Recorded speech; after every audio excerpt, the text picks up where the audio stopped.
హల్లెలూయా హల్లెలూయా. ప్రభువైన యేసుక్రీస్తు నామమున పిల్లగా మీ అందరికీ వందనములు చెల్లిస్తున్నాను. దేవాత్మ దేవుడు మరి చక్కటి అవకాశం మనకు అనుగ్రహించిన దేవుని సన్నిధిలో మనందరం కూడా కూర్చొని ఇప్పటి వరకు దేవుని ఆరాధించాం. అదేవిధంగా ఆయన అమూల్యమైన రక్త మాంసంలో అది చేయడానికి నేను మనందరం కూడా సిద్ధంగా ఉన్నాం. కాబట్టి దేవుని యొక్క నడవడిలో నడిపించబడుతున్నాం. మనం కూడా ఏమాత్రం కూడా దేవునికి ఎలా ఉండాలంటే పరలోకంలో దూతలు కూడా అలానే ఉంటాయి. ఎలా చాలా చక్కగా కనబడతాయంట. ఇప్పుడు కూడా వాటి దేవునికి క్రమంగా మరి మనం కూడా అలా క్రమంగా కనబడితే బాగుంటుందని మీకు చెప్పడం అంతే. కానీ మిమ్మల్ని బాధ పెట్టాలని కాదు, మిమ్మల్ని బాధ పెట్టి నేను సంతోషపడాలని కాదు. కానీ దేవునికి మనం కనబడుతున్నప్పుడు ఎలాగంటే ఆయన మనం చూసినప్పుడు అంట ఇలా కనబడాలండి, చాలా స్ట్రేట్గా కనబడాలి. ఎప్పుడైతే మనం కనబడతామో మనందరూ కూడా ఉంటారే నా బిడ్డలు ఎంత చక్కగా కూర్చున్నారని అనుకుంటాం. కాబట్టి దేవుని వాక్యము ధ్యానించుకుందాం. చూడడం ద్వారా ఈరోజు మన జీవితంలో ఎన్నోసార్లు మనము వాక్యములు వింటూ ఉంటాం. వాక్య ప్రకారంగా నడవాలి అనుకుంటాం. కానీ ఆ వాక్యం మనం ఎన్నిసార్లు సరి చేసిన కూడా దానిలో మనం ఏమాత్రం కూడా సరికాలేని పరిస్థితుల్లో మనం ఉంటాం. కాబట్టి సరి అయిన జీవితానికి రావాలని అనుకుంటే, సరైన జీవితంలో మనము నడిపించబడాలని అనుకుంటే దేవుని యొక్క నడవడిలో మనం ఎప్పుడు కూడా అనుకోవాలి. ఎప్పుడంటే ఈ వాక్యం నా కొరకు వచ్చిందా, లేదంటే పక్కలోకి వచ్చిందా. చాలా మంది ఒక అనుకుంటామనంటే ఈ వాక్యం నా కొరకు రాలేదు, ఎవరి కొరకు వచ్చింది, పక్క వారి కొరకు వచ్చింది. పక్క వారికి వచ్చేదాన్ని ఎప్పుడైతే నువ్వు అనుకుంటావో నువ్వు నీ వాక్యానికి ఎప్పుడు కూడా విలువనివ్వని అనుకుంటావు. లేదంటే విలువనివ్వ కనపడేమంటే నా కొరకు కాదులే అనుకుంటాం. అట్లా అనుకోవడం బట్టి నీ జీవితం ఏమవుతుందంటే ఎక్కడేసినా జీవితం అక్కడగానే కనబడుతుంది. కాబట్టి దేవుని ఎదుట మనం దేవుడి లోపల కనబడతాం కదా. సిలువ పాట పాడుకున్నాం. మనం ఏ పాట?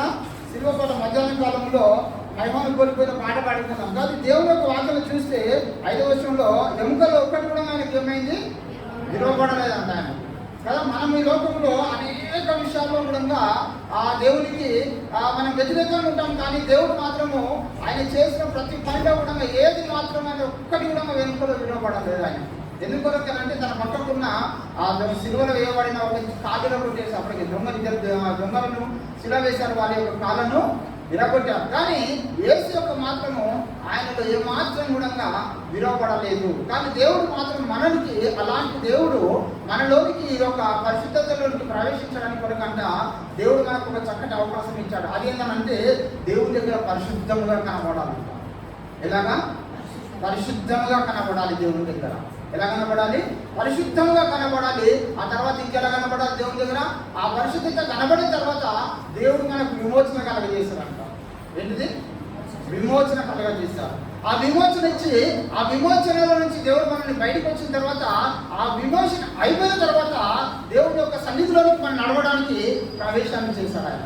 ఆ విమోచన పరిశుద్ధత చూసి పరిశుద్ధతలో నుండి దేవుడు విమోచన కలిగించినాక దేవుడు మరొకటి చేశాడంటే ఏమనంటే మనం ఆయన యొక్క సన్నిధిలోనికి ప్రవేశించడానికి అవకాశము దయచేసి. ఈ ప్రవేశము కలిగిన తర్వాత, ప్రవేశము దేవుడిలోకి వచ్చిన తర్వాత, దేవుడిలోనికి వచ్చిన తర్వాత మన లోపల కనబడవలసింది ఏంటంటే నీతి కనబడాలి. ఏం కనబడాలి?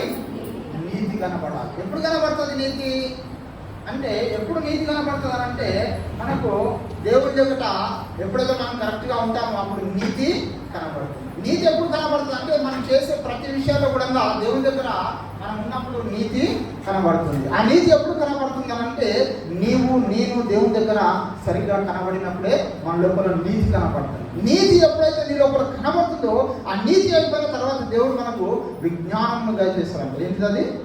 విజ్ఞానం అంటే జ్ఞానముగా నడుచుకోవాలి. ఈ లోకములు ఎలాగ జ్ఞానముగా ఉండాలి, ఎలాగ జ్ఞానముగా జీవించాలి, ఎలాగ జ్ఞానంగా మనం ముందుకు నడిపింపబడాలి, ఎలాగ జ్ఞానంగా ఇవన్నీ మనం చేస్తామో ఇవన్నీ అయిపోయిన తర్వాత ఈ దేవునికి మనలోనికి జీవాన్ని దయచేశాడు. అప్పుడు హల్లెలూయా హల్లెలూయా. అర్థమవుతుందా? ఏం దయచేశాడు? జీవాన్ని దయచేశాడు. ఈ జీవము, నీతి, విమోచన, ప్రవేశము, పరిశుద్ధత దేవుని యొక్క కనబడిన తర్వాత ఇవన్నిటిని బట్టి చేసిన తర్వాత దేవుడు మనకు ఒక చక్కటి విజయాన్ని దయచేస్తారంట. ఏంటిది? చక్కటి విజయం. ఎప్పుడు వస్తుంది విజయము తెలుసా? పరిశుద్ధత, తర్వాత నీతి, తర్వాత దేవుని దగ్గర విమోచన, తర్వాత ఇంకేంటిది? విజ్ఞానమును, తర్వాత ఇంకేంటిది? ఇంకేం కనబడాలి దేవుని దగ్గర? ప్రవేశము. ఇవన్నీ అయిపోయిన తర్వాత మనలోనికి ఘన విజయం కలుగుతా అంటారు. ఏం కలుగుతుంది? ఘన విజయం. ఎప్పుడు కలుగుతుంది ఘన విజయము? ఇవన్నీ మన లోపల కనబడినప్పుడే, దేవుని దగ్గర పరిశుద్ధముగా కనబడినప్పుడే. ఎప్పుడు పరిశుద్ధంగా కనబడగలం దేవుని దగ్గర? మనం చెప్పండి. దేవుని దగ్గర పరిశుద్ధంగా కనబడాలంటే మనం ఏం చేయాలి? కొంచెం సౌండ్ పెట్టి. దేవుని దగ్గర పరిశుద్ధముగా కనబడాలంటే ఏం చేయాలంటే మనము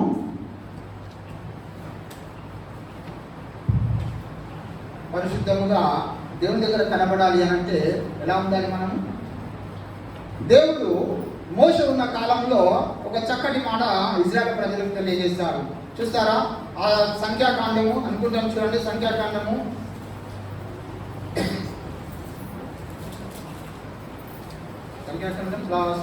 నిర్గమకాండము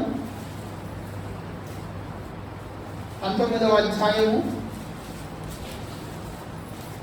వచనము 9. యెహోవా మోషేతో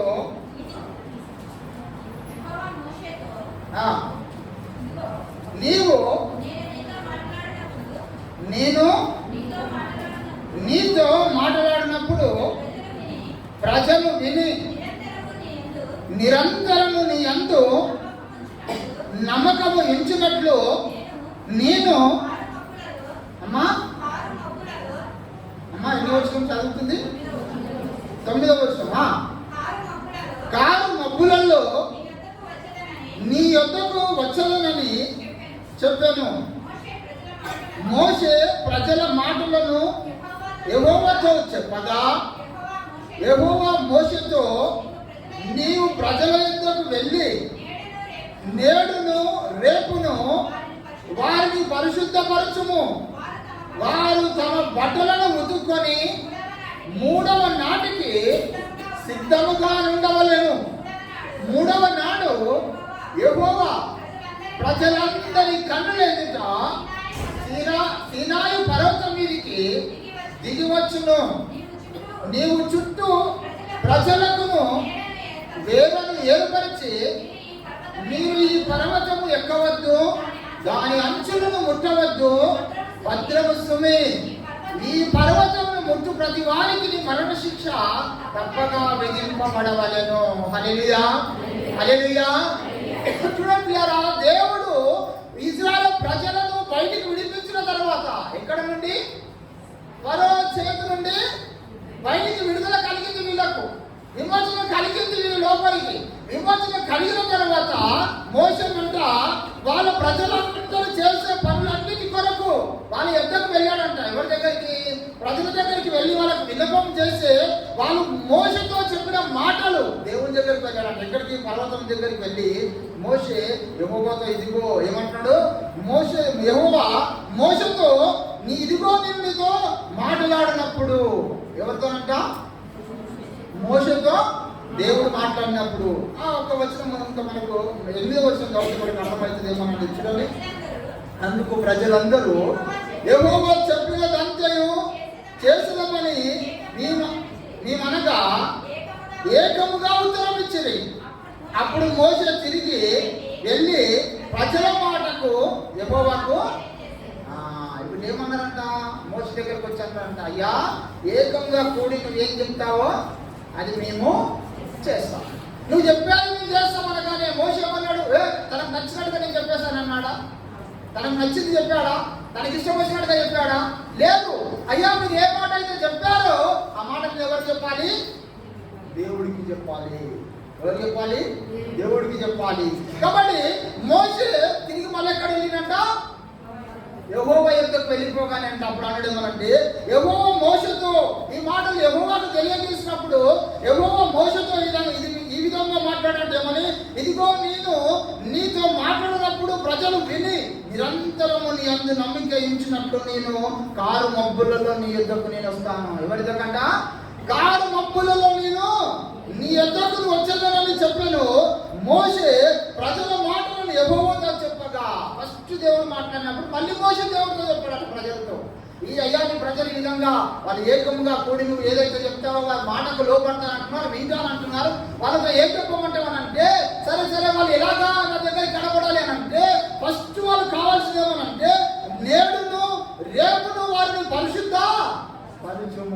కావాలంటే ఫస్ట్ మనుషునికి పరిశుద్ధ కావాలంట కదా. మనకు సామెతల గ్రంథం 11వ అధ్యాయం 22వ వచనం అంటే ఏమని, వివేకము లేని సుందర స్త్రీకి పంది ముక్కుకున్న బంగారు కమ్ము అంటుందంట. అంటే పందు లాంటి మన జీవితం అనుకున్నాం అనుకోండి కదా. బ్రదర్ మమ్మల్ని పందులు అంటారా అంట అనొచ్చు. విల్సన్ బ్రదర్ సేవకుల మీటింగ్లో రోజు ఏమన్నా చేస్తే మీరు అందరికి కాదులా అనగానే ఎప్పటికి మాట్లాడానికి ధైర్యం చాలేదు. ఏమన్నారు, గార్దులాగా చేస్తున్నారు మీరు అన్న తిట్టేసారు. జీవజలు తిట్టేసరికి అందరు కూడా ఎవరికి విల్సనానికి ఎవరు కూడా జవాబు ఇవ్వడానికి ఏం లేదు, ధైర్యం సరిపోక చిక్కుడు సామెతలు తెలుసు కదా ఆయనతో అంటే ఆయన చాలా పెద్ద కాబట్టి మీరు అడగండి ఆయన ఇంకా అందరూ గుర్తు చేస్తే ఆయన దగ్గర పోయాను ఏమన్నా అంటే అయ్యా మీరు గార్దులు అన్నందుకు అందరూ బాధపడుతున్నారు, ఎందుకు అర్థం అయ్యారంటే నేను మిమ్మల్ని అనలేను కదా, నన్ను కూడా కలిపాను కదా అన్నాడు. నేను మిమ్మల్ని అనలేను, నన్ను కూడా కలిపాను కదా, గాడిదలాగా చేస్తున్నాం అన్నాను కదా, అర్థం కాలేదండి అన్నాడు. గాడిదలాగా చేస్తున్నాము ఏకవచనం బహువచనం చాలా తేడా ఉంటుంది కదా. కాబట్టి గాడిదలాగా చేస్తున్నాం మనం అన్నాడంట. ఎందుకన్నానంటే చెప్పాడని ఏమనంటే గాడిద ఏసయ్యను మోసింది కదా, మనం కూడా గాడిదలాగా దేవుని సేవ మోయలేమా, కాబట్టి ఆ విధంగా అన్నానని ఆ రోజు చెప్పినప్పుడు వాళ్ళందరూ కూడా ఎవరు కూడా తర్వాత సంతోషపడ్డారు. కాబట్టి దేవుడు కూడా ఫస్ట్గా ఏం చేశాడంటే వాళ్ళ దగ్గరికి ఏమో వెళ్ళాడంటే పరిశుద్ధపరచుకోమన్నాడు. కాబట్టి మనం ఒకసారి అనుకోవాలి, మన జీవితం ఒకప్పుడు ఎట్లా ఉంది, మన జీవితము ఒకప్పుడు ఏ రీతిగా ఉంది, పరిశుద్ధత దేవుడు ఇలా కలగజేశాడు. ప్రజలందరికీ కూడా పరిశుద్ధపరచుకోవడానికి ఏం చేశాడంటే ఫస్ట్ వాళ్ళ బట్టలు ఉతుకోమన్నాడు. ఏం ఉతుకోమన్నాడు? వారి బట్టలను ఉతుకోమను. 3వ నాటికి వాళ్ళని సిద్ధంగా ఉండు. మనం ఎన్ని రోజులు పట్టిందంటే వాళ్ళు సిద్ధపడడానికి? ఎంతమంది జనాలు? వాళ్ళు 6 లక్షల జనాలు కదా. మనం తయారై 11 గంటలకు ఒక రాలికి ఒక కుటుంబం రాలికనే కదా ఎన్ని గంటలు పడుతుంది? సరిపోదు మనకు కదా. కొన్ని సందర్భంలో సమయానికే రాము. ఈరోజు మళ్ళీ లేట్ అయింది మాట్లాడంగా. ఇప్పుడు మేము కూడా అనుకోలేమనంటే కాబట్టి దాకా లేట్ అయినా కదా. ఎందుకు ఆలస్యమైంది? రాత్రి నిన్న రోజు ఎంతో ప్రయాణం, దాదాపు 200 కిలోమీటర్లు తిరిగి చక్కగా సువార్త మీటింగ్కి వచ్చినాం. రాత్రి ఇంటికి వెళ్ళేసరికి 11:30 అయింది. నేను కార్లో దిగి వెళ్ళిపోయారు, కార్లో నిద్రపోయాను. మళ్ళీ మీకు వచ్చింది నాకు. వీళ్ళందరూ డోర్లేసి వెళ్ళిపోయారు, నాకు లేకుండా కార్లో కార్ ఆఫ్ చేశారు. వీళ్ళందరూ సామాన్ తీసుకుంటారు అని చెప్పి టెన్త్ పోయేసరికి నాకు నిద్ర పట్టేది. మంచిగా నిద్ర పట్టగానే నన్ను ఇంటికి వస్తారేమో వెళ్ళిపోయారు. మధ్యరాత్రి మళ్ళీ 2 అయింది. నేను వచ్చి మళ్ళీ వెళ్ళి పడుకున్నాను. కాబట్టి మనుషుడికి దేవుడి దగ్గర పరిశుద్ధముగా కనబడడానికి కొరకు మరొక మాట చూడండి. ఏవేలు రాసిన గ్రంథము 2వ అధ్యాయము 13వ వచనము.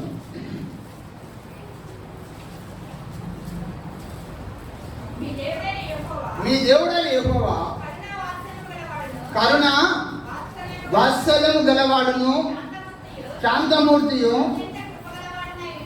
అమ్మా అత్యంత కృప గలవాడనై ఉండి తాను చేయనుద్దేశించిన కీడును చేయక పశ్చాత్తాపడను గనుక మీ వస్త్రములను కాక మీ హృదయములను చింపుకొనుడి. హల్లెలూయా, హల్లెలూయా.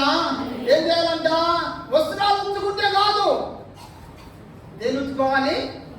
హృదయాన్ని కూడా ఉతుకోవాలి అనంట కదా. మనకు మత్తయి సువార్తలో ఉంటుంది 5వ అధ్యాయం 5వ వచనం ఏముంటుంది? హృదయము శుద్ధి గలవారు 7వ వచనమా 5వ వచనమా? 5వ వచనమే కదా. ఏమని? హృదయము శుద్ధి గలవారు ధన్యులు, వారు దేవుణ్ణి చూస్తారు. మోసతో ఎప్పుడంట కారు మబ్బుల్లో ఎవరి దగ్గరకు వస్తాను? నీ యొక్కకు వస్తాను, వాళ్ళకు కనబడతాను అంటున్నాడు. కాబట్టి వీళ్ళ హృదయం ఏం కావాలి? ఇప్పుడు శుద్ధి కావాలి. దేవుడు అందుకని కడుక్కోమంటున్నాడు. ఏం చేయమంటున్నాడు? కడుక్కోమంటున్నాడు. కాబట్టి వీళ్ళందరూ కూడా పరిశుద్ధముగా దేవునికి వస్త్రాలు ఉతుకున్నారు. ఆ వస్త్రాలు మాత్రమే కాదు, కానీ హృదయాలను కూడా ఉతుకోవాలంట కదా. వస్త్రాలు మాత్రం చింపుకొని చేస్తే కాదు, హృదయాన్ని చింపు కడగాలంట కదా. ఎలా కడుగుదాము కదా? ఎలా కడుగుదాము? విస్తారమైన సబ్బు వస్తామా? ఇసుకగా ఇర్మియా గ్రంథం 2వ అధ్యాయంలో అంటాడు కదా. ఏమని? విస్తారమైన సబ్బు పెట్టి నువ్వు రాసిన కూడా నీ దోషము నాకు ఎలా కనబడుతుంది? మరొక వాళ్ళే కనబడుతుంది. 2వ అధ్యాయం 22వ వచనంలో అంటాడు. ఏమని? నీ దోషము నాకు మరొక వాళ్ళే కనబడుతుంది అని అంట. అంటే దేవునికి మనం ఎలా ఉన్నాం? ఇంకా ఒక మరకలాగా కనబడుతున్నాం. మరకలాగానే మన లోపల ఏదో ఒక రకమైన లోపము ఏదో ఒక రకమైన ఆలోచన, ఏదో ఒక రకమైన చెడు తలంపు, ఏదో ఒక రకమైన చెడు ఉద్దేశము, ఏదో ఒక రకమైన చెడు బూతులు, లేదంటే మాటలు, తలంపులు, ఆలోచనలు ఇవన్నీ ఒక దాంట్లో దేవునికి ఒక మరకలాగా దేవుని సన్నిధిలో కనబడుతుంది. ఎలాగా? నువ్వు సబ్బు పెట్టి ఎంత రాసినా కూడా ఏం కనబడుతుందంట? మరకలాగా కనబడుతుంది. కానీ దేవుడు చెప్తున్నాడు, పరిశుద్ధపరచుకోవాలని 3 రోజులు, 3వ నాటికి నిన్ను ఎద్దకు వస్తాను, నేను కనబడతాను. కారుమప్పుల్లో నేను కనబడినప్పుడు వారిని ఎంత నమ్మిక ఉంచినట్లుగా, ఎవరి ఎంతంట? మోషే యందు నమ్మిక ఉంచినట్లుగా నేను ఏం చేస్తాను? మీకు కనబడతాను. కాబట్టి కనబడాలి అంటే మొట్టమొదటి మీరు చేయవలసింది ఏంటంటే మిమ్ములను మీరు శుద్ధిగా చేసుకోవాలి, పరిశుద్ధముగా చేసుకోవాలి. పరిశుద్ధముగా చేసుకుంటే అప్పుడు కనబడతాను అంటున్నాడు దేవుడు. చాలా మంది దేవుడు ఎందుకు కనబడతాడు, దేవుడు ఎందుకు కనబడతాడు, ఎందుకు కనబడాడు దేవుడు? చెప్పండి. దేవుడు కనబడతాడా? దేవుని చూసిన వాళ్ళు చచ్చిపోతారు కదా, దేవుని చూసిన వాళ్ళు మరణిస్తారు కదా అని అనుకుంటే పాత నిబంధన గ్రంథానికి వెళ్తే మరి యేసుప్రభు మరి అందరితో తిరిగాడు కదా, మరి అందరితో కలిసి తిరిగాడు కదా, అందరితో ఉన్నాడు కదా, అందరితో సహవాసం చేశాడు, భోజనం చేశాడు, తిన్నాడు, వాళ్ళతో సహవాసం ఉన్నాడు కదా. మరి దేవుని చూసి వాళ్ళు చచ్చిపోయారా? వాళ్ళు చచ్చిపోయారా? చచ్చిపోలేదు కదా. అది పరిశుద్ధత అనగా దేవుడు ఒకప్పుడు అజ్ఞాయి ఉంటాను, ఆయన అగ్నిగా ఉన్నాడు కాబట్టి అప్పుడు ఆయన ఎవరు చూడలేదు. దహించు అగ్ని అంట ఆయన. ఎలాంటి వాడంటే ఆయన దహించు అగ్ని కాబట్టి ఆ టైంలో వాళ్ళని చూడలేరు. మరి మోసే పొద కాలుతున్న మండుతున్న పొద చూస్తున్నాడంట, పొద కాలుతలేదు కానీ ఏమొస్తుంది? అందులో నుంచి మంట వస్తుంది. దహించు అగ్ని కాబట్టి ఆ మంటలో నుంచి దేవుడు స్వరం వినబడిందంట. ఎవరికి? మోషకు. మోషే, నువ్వు నిలిచిన స్థలం ఎలాంటి స్థలం? అది పరిశుద్ధ స్థలము. కాబట్టి నీ కాలకున్న చెప్పులను వదిలి నా ఇద్దరు రా. దినాల్లో చాలా మంది కొన్ని సందర్భంలో ప్రార్థన చేస్తే చెప్పులు కూడా విడువారు. విడువరు, చెప్పులు విడువారు. అప్పుడు మోషే తన కాలకున్న చెప్పులను విడిచి, అప్పుడు స్త్రీలు కూడా, పురుషులు కూడా పైన తలపైన కొంగేసుకున్నారు తెలుసా మీకు? ఇప్పుడు కాదు, పాత నిబంధన గ్రంథం ఆ కాలంలో పురుషులు కూడా దేవుని మందిరంలోకి ప్రవేశం కలగాలి అని అంటే వాళ్ళు మొత్తం నిండా కప్పుకొని పైన ఏం చేస్తున్న వాళ్ళు పైన కూడా మీరు వేసుకుంటున్నారు, తలపైన కొంగేలు వేసుకుంటున్నారో అప్పుడు వాళ్ళు కూడా తలపైన వేసుకొని దేవుడి దగ్గరికి వెళ్ళేవాళ్ళు. ఎందుకంటే కళ్ళు చూస్తే ఏమైందంతా పోతాయమనే భయం, వాళ్ళ కళ్ళతో దేవుని చూడలేమని. ఇప్పుడు కొన్ని సందర్భాల్లో కొంగు కూడా ఉండదు పైన ఇప్పుడు స్త్రీలకి. కొత్త నిబంధనకు వచ్చేసరికి ఏమన్నానంటే అట్లా వేసుకోకపోతే అంటే పిల్లగా కట్ చేసుకోమన్నాడు. ఏమన్నాడు? ఒకవేళ మీరు వేసుకోకపోతే గుండు చేసుకోమన్నాడు దేవుడు. ఇంకా మీకు కట్ చేసుకోమన్నాడు, గుండు చేసుకోమన్నాడు దేవుడు. కొంతమంది కొన్ని సందర్భాల్లో గుండెలో ఉండదు తలపైన, సాక్ష్యం చెప్పేటప్పుడు కానీ, పాట పాడేటప్పుడు కానీ, వాక్యం చదివేటప్పుడు కానీ, వాక్యం వినేటప్పుడు కానీ ఏముండదు, పైన ఉండదు కొంతమందికి. ఎందుకనంటే భయం ఉంది. ఏమవుతుందిలే అంట. ఆ దినాల్లో అలా కాదు. దేవుడు వాళ్ళు ఒకవేళ ఆ మాట వినకపోతే వాళ్ళని వెంబడి వాళ్ళని తీసేశాడంట దేవుడు. అంత భయంకరంగా ఉండేది పరిశుద్ధంగా వాళ్ళు చేసుకోవడానికి కాదు. కాబట్టి దేవుడు వాళ్ళను పరిశుద్ధపరచడానికి చాలా చక్కగా వాళ్ళని కడిగాడంట. అలాగే మనం దేవుళ్ళను కడగాలి.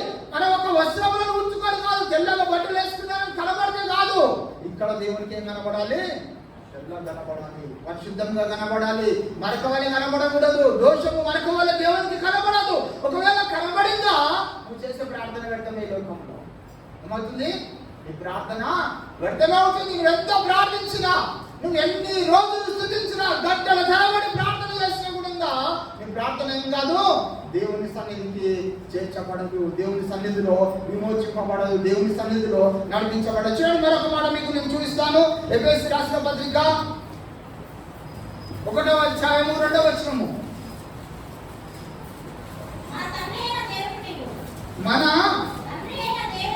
తండ్రి అయిన దేవుని నుండి, ప్రభు అయిన యేసుక్రీస్తు నుండి మీకు కృపయు సమాధానమును కలుగును గాక. మన ప్రభు అయిన యేసుక్రీస్తు యొక్క తండ్రి యొక్క దేవుడు స్తుతింపబడును గాక. ఆయన క్రీస్తునందు పరలోక విషయములను ఆత్మ సంబంధమైన ప్రతి ఆశీర్వాదమును మనకు అనుగ్రహించెను. హల్లెలూయా, హల్లెలూయా. దేవుని యొక్క వాక్యం ఎఫెసీ 1వ అధ్యాయం 7వ వచనంలో దేవుని కృపాదేశమును బట్టి ఆ ప్రియమైన రక్తము వలన మనను విమోచన కలగజేస్తారంట. ఇప్పుడేమొచ్చింది మనుషునికి? విమోచన. దేవుడు పరిశుద్ధంగా అయిపోయిన తర్వాత మనుషులకి ఏం కావాలి? విమోచన. ఇప్పుడు మీరు చదివిందంటే నా ఎఫెసీ 1:7 చదివింది, 2 చదివారా? 7వ వచనం చెప్పాను. ఎఫెసీ 1:7 చెప్పాను.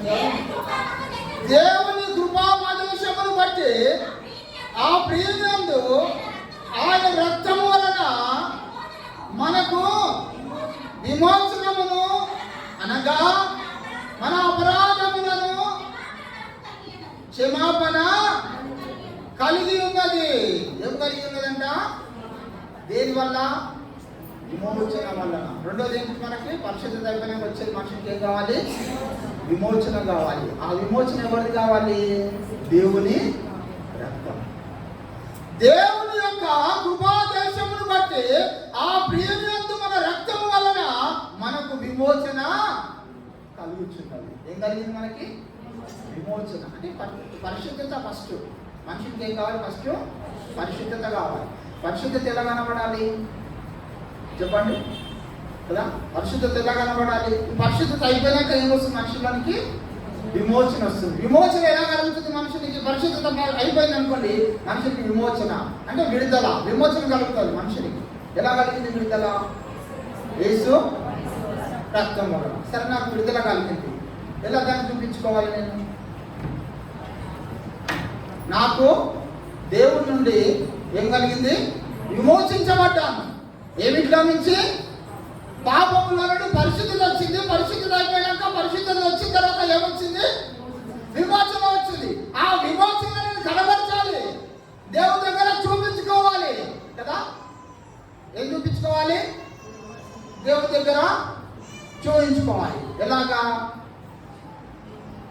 ఇప్పుడు ఇంట్లో అమ్మ ఉన్నదనుకో, చిన్నపిల్లలు అన్నారనుకోండి, అరే వాడు ఏదైనా మంటకాడ కూర్చున్నప్పుడు అంటాడేమని అంటారే, అలా చేతులు పెడితే ఇట్లా కాలుతాయి కాలుతాయి అని చెప్పాడు అనుకోండి. అమ్మ చెప్తాయి కానీ చేతులు పెడితే కాలుతాయి అని చెప్పింది అనుకోండి. వాడు అదే సరే అమ్మ చెప్పింది కదా అని చెప్పేసి వాడు సరిగ్గా ఏం పెడితే ఏమైతే ఏం పెట్టాడు అనుకోండి, ఏమవుతుంది? కాలుతాయి. వాడు కాలిన తర్వాత ఇంకో దగ్గరకు పోతారు, అరే మంటలో చేతులు పెడితే ఏమవుతుంది తెలుసా అంటాడు. ఏమవుతుంది అంటే ఇగో ఇట్లా అవుతుంది అన్నాడు. ఏమవుతుంది అంటే ఇగో ఇట్లా అవుతుంది. ఎందుకు?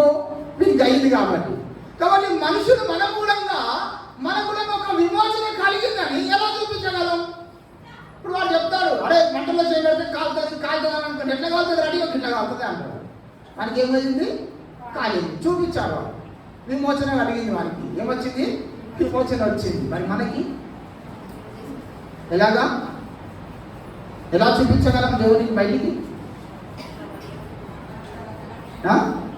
మన కరెక్టే, మన ప్రవర్తన, మన జీవితము, మన నడవడి, మనం జీవించే విధానము, మనం నడిచే పద్ధతి, మనం ఏ విధంగా కనబడుతున్నాం అనేది మన చుట్టుపక్కల ఉన్న వాళ్ళందరూ కూడా చూసి ఏమంటారంట, అరే వీళ్ళు ఎక్కడికి వెళ్తున్నారు?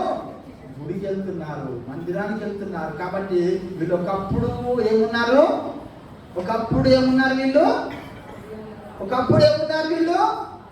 చెప్పండి ఏమున్నారు? నేనైతే రోజుకు వారం తెలిసి కళ్ళు తాగుతుంటాను. ఆ బాటిల్ తాగేవాడు. ఎప్పుడు కూడా సిగరెట్ ప్యాకెట్ జేబులో ఉండేది. ఇప్పుడు సంకట ఏముంటుంది? నన్ను ఈ చిలుకూరులో రక్షణ తీసుకున్న తర్వాత నేను బస్కి రావాలని సంకల బైకులు ఎక్కువ వైబ్రేస్ వేసుకొని వస్తే ఏమని తెలుసా? యేసుప్రభు వస్తున్నాడు పక్కన జరుగుతాను. ఏమొస్తున్నాడు అంట? యేసుప్రభు వస్తున్నాడు పక్కన జరుగుతాను. అంతకుముందు తాగిపోతారు, ఏ తాగు చెప్తే తాగిపోతారు. తర్వాత ఏమొచ్చింది? నిజంగా నేను అబద్ధం కాదు, నేను చెప్పేది అబద్ధం చెప్పట్లేదు. ఎందుకంటే మన చిన్న చిరుకొని ఏడుంటుంది మీకు తెలుసు, బస్ స్టాప్ ఏడుంటుంది కూడా మీకు తెలుసు. ఎందుకంటే 7 సంవత్సరాలు చర్చిలో ఉన్నాం కాబట్టి ఎక్కడికైనా మీటింగ్ రావాలంటే ఎక్కడికి రావాలి? చర్చి కాడికి తెల్లబట్లు వేసుకొని బస్ స్టాప్కి రావాలంటే దాదాపు 1 కిలోమీటర్ ఉంటుంది. అది నడవాలంటే అప్పుడు నాకు సైకిల్ లేదు, బండి లేదు, బస్సే వెళ్ళిపోవాలంటే బస్సే. అందరూ అనుకుని వస్తున్నారని నాతో తిరిగిన వాళ్ళందరే ఏమొచ్చింది? అప్పుడు మనుషునికి కనబడింది. కాబట్టి దేవుడి దగ్గర నీ విమోచన ఎప్పుడు కనబడుతుందనంటే నువ్వు నడిచే విధానమును బట్టి, నువ్వు నడిచే పద్ధతిని బట్టి, నువ్వు జీవించే జీవితమును బట్టి వాళ్ళు చెప్పగలరేమోనంటే వీళ్ళు ఫలానా మందిరానికి లేకపోతే ఫలానా దేవుని ఆశ్రయిస్తారు, ఫలానా దేవుని నమ్ముకుంటారు వీళ్ళు. కాబట్టి వీళ్ళ ఏమున్నది? పరిశుద్ధ పరిశుద్ధత కనబడుతుంది, విమోచన కనబడుతుంది వాళ్ళ లోపల. ఆ విమోచన అందుకని ఏమన్నాడు ఇక్కడ మనం చదివిన వాక్యంలో, దేవుని యొక్క రక్తంలో ఏమైందంట, అపరాధములకు క్షమాపణ మనకు కలిగి ఉన్నది అంట. విమోచన అనగా మన అపరాధములకు క్షమాపణకు కలిగి ఉన్నది. ఆ క్షమాపణ మనిషి లోపల కలగాలి అంటే అసలు మరొక వాక్యము చూసినట్టయితే పేతురు రాసిన మొదటి పత్రిక 1వ అధ్యాయము 19వ వచనము, అమూల్యమైన రక్తము చేత అనగా నిర్దోషమును నిష్కలంకమగు గొర్రె పిల్ల వంటి క్రీస్తు రక్తము చేత విమోచింపబడితిరని మీరెరుగుదురు కదా. హల్లెలూయా, హల్లెలూయా. ఏ రక్తం వలన విమోచింపబడ్డా మనము? ఏ రక్తం వలన? దేవుడు అన్నాడు, కోడల యొక్కయో గొర్రెల యొక్కయో పొట్టెల యొక్కయో రక్తం వలన మీరు విమోచింపబడలేదు. గొర్రె పిల్లయను కొత్త రక్తం అంట. ఆయన ఎవరు? యేసుక్రీస్తు. అందుకనే మనం చాలా చక్కగా చెప్తున్నాడు ఇక్కడ ఆ మాట, అమూల్యమైన రక్తము చేత నిర్దోషమునకును నిష్కలంకమునకును గొర్రె పిల్ల వంటి రక్తము చేత విమోచింపబడితిరని మీరు ఎరుగుదురు కదా. ఎవరంటారు? ఎవరు ఎరిగారంట వాళ్ళు? మనం ఎరగాలి. ఏమనంటే నేను గొర్రెపిల్ల రక్తంలో, యేసుప్రభు యొక్క రక్తంలో నేను కడగబడ్డాను. ఆయన రక్తంలో కడగబడ్డాను కాబట్టి నేను విమోచింపబడ్డాను. ఎవరి రక్తంలో? యేసు యొక్క రక్తంలో నేను ఏమయ్యాను? కడగబడ్డాను. ఆ కడగబడ్డాను కాబట్టి నాలోనికి ఏమొచ్చింది? విమోచన కలిగింది. ఆ విమోచన ఇచ్చిన వాడే దేవుడు ఆయన రక్తంలో శుద్ధి చేసి పరిశుద్ధత పరిచి మనం ఏం చేశాడంట? విమోచన కలగజేశాడు. ఆ దేవుని మనము ఈ దినమును ఆరాధిస్తున్నాము, లేదంటే గణపరుస్తున్నాము, లేదంటే మయంపరుస్తున్నాము, లేదంటే ప్రార్థిస్తున్నాము, లేదంటే స్తుతిస్తున్నాము, లేదంటే మనకు కలిగిన బాధలన్నీ కూడా ఆయనతో చెప్పుకుంటున్నాం అంటే కేవలం మనకు విమోచన కలిగింది కాబట్టి. ఆ విమోచన ఇచ్చిన వాడే దేవుడు. కాబట్టి ఆ దేవుడిని ఈ లోకంలో అనాలోచనగా ఎప్పుడు కూడా ఉండకూడదు. నీ జీవితంలో ఏముండకూడదు? అనాలోచనలు ఎప్పుడు కూడా ఉండకూడదు. ఎప్పుడైతే అనాలోచనగా నువ్వు జీవిస్తావో నీ విమోచనకు ఏముండదు? విలువ ఉండదు. విమోచనానికి ఆ విమోచన కలిగించిన వాడికి చూడండి. మరొక మాట మీకు నేను చూస్తాను. కీర్తన రాసిన గ్రంథము 107 2వ వచనం చదవండి.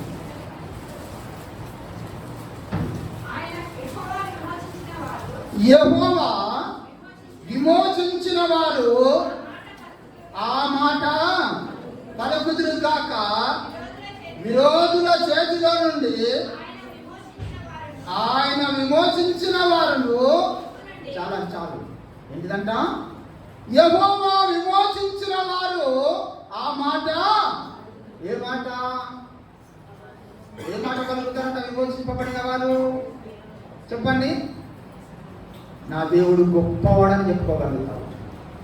ఒకప్పుడు ఏమి లేని స్థితిలో నుంచి నా దేవుడు గొప్పవాడని చెప్పుకోగలవు. ఎందుకంటే దేవుడు నన్ను విమోచించాడు కాబట్టి, ఆయన రక్తంలో పరిశుద్ధపరిచాడు కాబట్టి, అమూల్యమైన రక్తంలో నన్ను కడిగాడు కాబట్టి, ఈ రోజు వరకు నేను బ్రతికుండి జీవించి నడిపించబడుతున్నాను కాబట్టి నువ్వు అందరూ కూడా మాట చెప్తావు. సాక్ష్యం అంటే ఏంటది?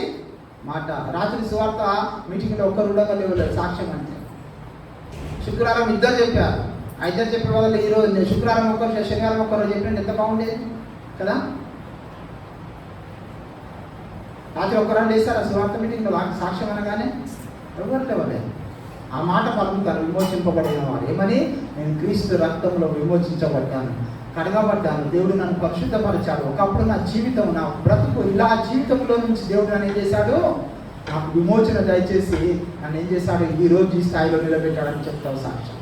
అందుకని అంటున్నాడు, ఆ మాట వాళ్ళు పలుకుదురు, విరోధుల చేతిలో నుండి ఆయన విమోచించిన వారు అంట కదా. ఎవరైతే విమోచింపబడతారో వాళ్ళు మాత్రమే చెప్పగలరు కదా. ఇంకా అనుకుంటున్నాను నేను ఇంకా విమోచింపబడలేనేమో అనుకుంటున్నారండి కదా. అట్లా అనుకున్న వాళ్ళు ఇంకా అక్కడే ఉంటారు. రేడియేషన్ బొమ్మడి అక్కడే ఉంటుంది అంతే ఇక కదా. అన్ని మనకి లేకపోతే ఎగురుతూ ఉంటారు, ఇటు అటు అటు ఊగుతూ ఉంటారు కదా కదా. ఏమవుతారంట? ఇటు అటు. ద్రాక్ష చెట్టు చెప్పిందంట ఏమని? ఇటు అటు ఊటం నా పని కాదు. ఏం పని? నా పని దేవునికి మాధుర్యము ఇవ్వాలి కాబట్టి అదే నేను ఇస్తాను కదా. ఇటువంటి ఉంటాను, నాకు పని లేదనుకుంటున్నావా? నాకు పని ఉన్నది లేదంట. ఏ పని ఉన్నది? దేవుణ్ణి ఆరాధించాలి. ఎక్కడ ఉన్నాను నేను? దేవుని స్తుతించాలి. కానీ ముందర చెప్పిందంట, మీ మీద ఊగుతా ఇటువంటి రండి అని చెప్పిందంట. ఎందుకు? కూర్చోాలి కదా. ఏం చేయాలి? దాని పని ఏంటిది? కూర్చుడు కాబట్టి కదా. కాబట్టి మనము కూడా దేవుని ఎదుట మనం ఎప్పుడు కూడా ఎట్లా ఉండాలంటే విమోచింపబడిన వారముగా ఉండాలి అంట. ఎలా ఉండాలి? విమోచింపబడిన వారు. అందుకని దావీదు మహారాజుతో చెప్తున్నాడు ఏమని, ఆ మాటను వాళ్ళు విమోచింపబడిన వారు మాత్రమే పలకగలరు. ఈరోజు నువ్వు దేవుని దగ్గర ప్రభువానికి వందనాలను పలుకుతున్నావు కదా, అదేంటిది? విమోచింపబడ్డావు కాబట్టి. యేసు అనే మాట నీ నోటికి వస్తుంది, దేవుడు అనే మాట నీ నోటికి వస్తుంది, ప్రభు అనే మాట నీ నోటికి వస్తుందనంటే నువ్వేమో ఈ లోకంలో నుంచి విమోచింపబడినావు కాబట్టి, ఆ విమోచనలోనికి నువ్వు వచ్చావు కాబట్టి దేవుడు నీకు ఏం చేశాడంట? విమోచన కలగజేశాడు. ఇంకోటి మనకి ప్రవేశము అంటాం. ఏంటిది? ప్రవేశము. చూడండి, ఎబ్రీ రాసిన పత్రిక 10వ అధ్యాయము 19వ వచనం చదవండి. సహోదరులారా, యేసు మన కొరకును ప్రతిష్ఠించిన మార్గమున అనగా నూతనమైనదియు జీవము గలదియు ఆయన శరీరమును తెర ద్వారా ఏర్పరచబడిన మార్గమున ఆయన రక్తము వలన పరిశుద్ధ స్థలమునందు ప్రవేశించుటకును మనకు ధైర్యము కలిగి ఉన్నది కనుక. హల్లెలూయా, హల్లెలూయా. ఈరోజు నువ్వు దేవుని మందిరంలో ధైర్యంగా వచ్చి కూర్చుంటున్నావు అంటే కారణం ప్రవేశములోకి ధైర్యంగా వచ్చి ప్రవేశిస్తున్న కారణం ఏంటో తెలుసా? నువ్వు యేసు రక్తములో కడగబడ్డావు కదా. చాలా మంది మందిరానికి రావడానికి భయపడతారు. ఎందుకొరకు చెప్పండి? ఎందుకు చెప్పండి? ఎందుకు చెప్పండి భయపడతారు? ఎందుకు తెలుసా? ఆ లోపల తాగులో లేదా సిగరెటో లేదా గుట్టుకలో లేదా బూతులో ఏవో ఒక రకమైన ఏముంటాయి, అవి పాపం ఉంటాయి. చాలా మంది స్తుతించారు. ఎందుకు స్తుతించారు కదా? ఎందుకు స్తుతించారు అని అంటే ఏం స్తుతించాలి? దేవుడు చేసిన మేలును బట్టి స్తుతించాలి కదా. ఎందుకు? వీళ్ళు అనాలోచనగా ఉంటారు కాబట్టి, లోక సంబంధంగా ఉంటారు, పాపలోకంలో జీవిస్తారు కాబట్టి స్తుతించమంటే ఏం రాదు వాళ్ళ నుండి? ఆ మాట పలకరంట వాళ్ళు కదా. దావీదు ఏమన్నాడు? ఆ మాట పలుకుదురు. ఎవరు? దేవుణ్ణి పరిశుద్ధుడు అని ఏం చేసినంత వాళ్ళు పలుకుతారు. నువ్వు పలుకవు. కారణం ఏంటంటే నీ లోపల నుండి బయటికి రావట్లేదు. ఎందుకు రావట్లేదు అని అంటే నీ లోపల ఇంకేదో ఒక రకమైన లోపము ఉన్నది. ఆ లోపం ఉన్నది కాబట్టే నువ్వేమవుతున్నావు? ఆయనను స్తుతించలేకపోతున్నావు, ప్రార్థించలేకపోతున్నావు, లేదంటే సాక్ష్యం చెప్పలేకపోతున్నావు, దేవుని నిన్ను నువ్వు నిరూపించుకోలేకపోతున్నావు. అందుకని దేవుడు ఏమన్నాడు తెలుసా? సహోదరులారా, యేసుక్రీస్తు మనకు ప్రతిష్ఠించిన మార్గమున అనగా నూతనమైనదియు జీవము గలదియు ఆయన శరీరమును అను తెర ద్వారా ఏర్పరచబడినదైన మార్గమును నశించుటకును ఏర్పరచబడినదైన ఆ మార్గమును ఆయన రక్తము వలన పరిశుద్ధమందును ప్రవేశించుటకును మనకు ధైర్యం కలిగి ఉన్నది కనుక.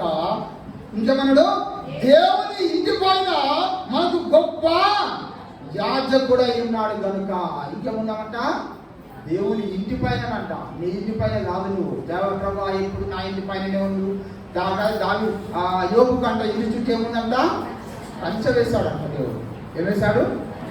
సాతాను వచ్చి ముట్టుకొని కూడా ఏం చేసినాక ఫస్ట్ అడిగిందంట ఏమని? అయ్యా అలా అంటే పోతాను కానీ ఏముండదు ఫస్ట్ ఆయనకి అది తీసేయి అని చెప్పిందంట. కానీ దేవుడు ఏమంటాడు తెలుసా? దేవుని ఇంటి పైన మనకు గొప్ప యాజకుడు కనుక. దేవుడు ఇంటి పైన దేవుని ఇంటి పైన మనకు అంట. ఎవరి ఇంటి పైన? దేవుని ఇంటి పైన మనకు గొప్ప యాజకం ఉందంట. ఏమున్నది? కీర్తనలు అంటాడు, మీరందరూ కూడా సర్వోన్నతుని కుమారుడు. ఎవరు కుమారుడు అంట? సర్వోన్నతుని. అంటే మనము కూడా దేవునితో సహవాసము కలిగిన వారము. కానీ మన లోపల ఏమి లేదు? పరిశుద్ధత లేదు, విమోచన లేదు, ఇంకేమి లేదు. దేవుని లోపలికి ప్రవేశించడానికి ధైర్యము లేదు. చూడండి కొంతమంది ఏమన్నారు, ఇజ్రా రాష్ట్ర గ్రంథములు అనుకుంటాను 9వ అధ్యాయంలో చూడండి, ఒక మాట మీకు చూపిస్తాను. 9వ అధ్యాయము 10వ వచనం అనుకుంటాను చూడండి. మా దేవ అమ్మా, ఇంత కృప నొందిన తర్వాత మేమేమి చెప్పగలము? నిజముగా ప్రవక్తలైన నీ దాసుల ద్వారా నీవిచ్చిన ఆజ్ఞలను మేము అనుసరింపక పోతిమి కదా. వారు మీరు స్వతంత్రించుకొనబోవు దేశమును దాని నివాసుల అమ్మా అపవిత్రత చేతను అమ్మా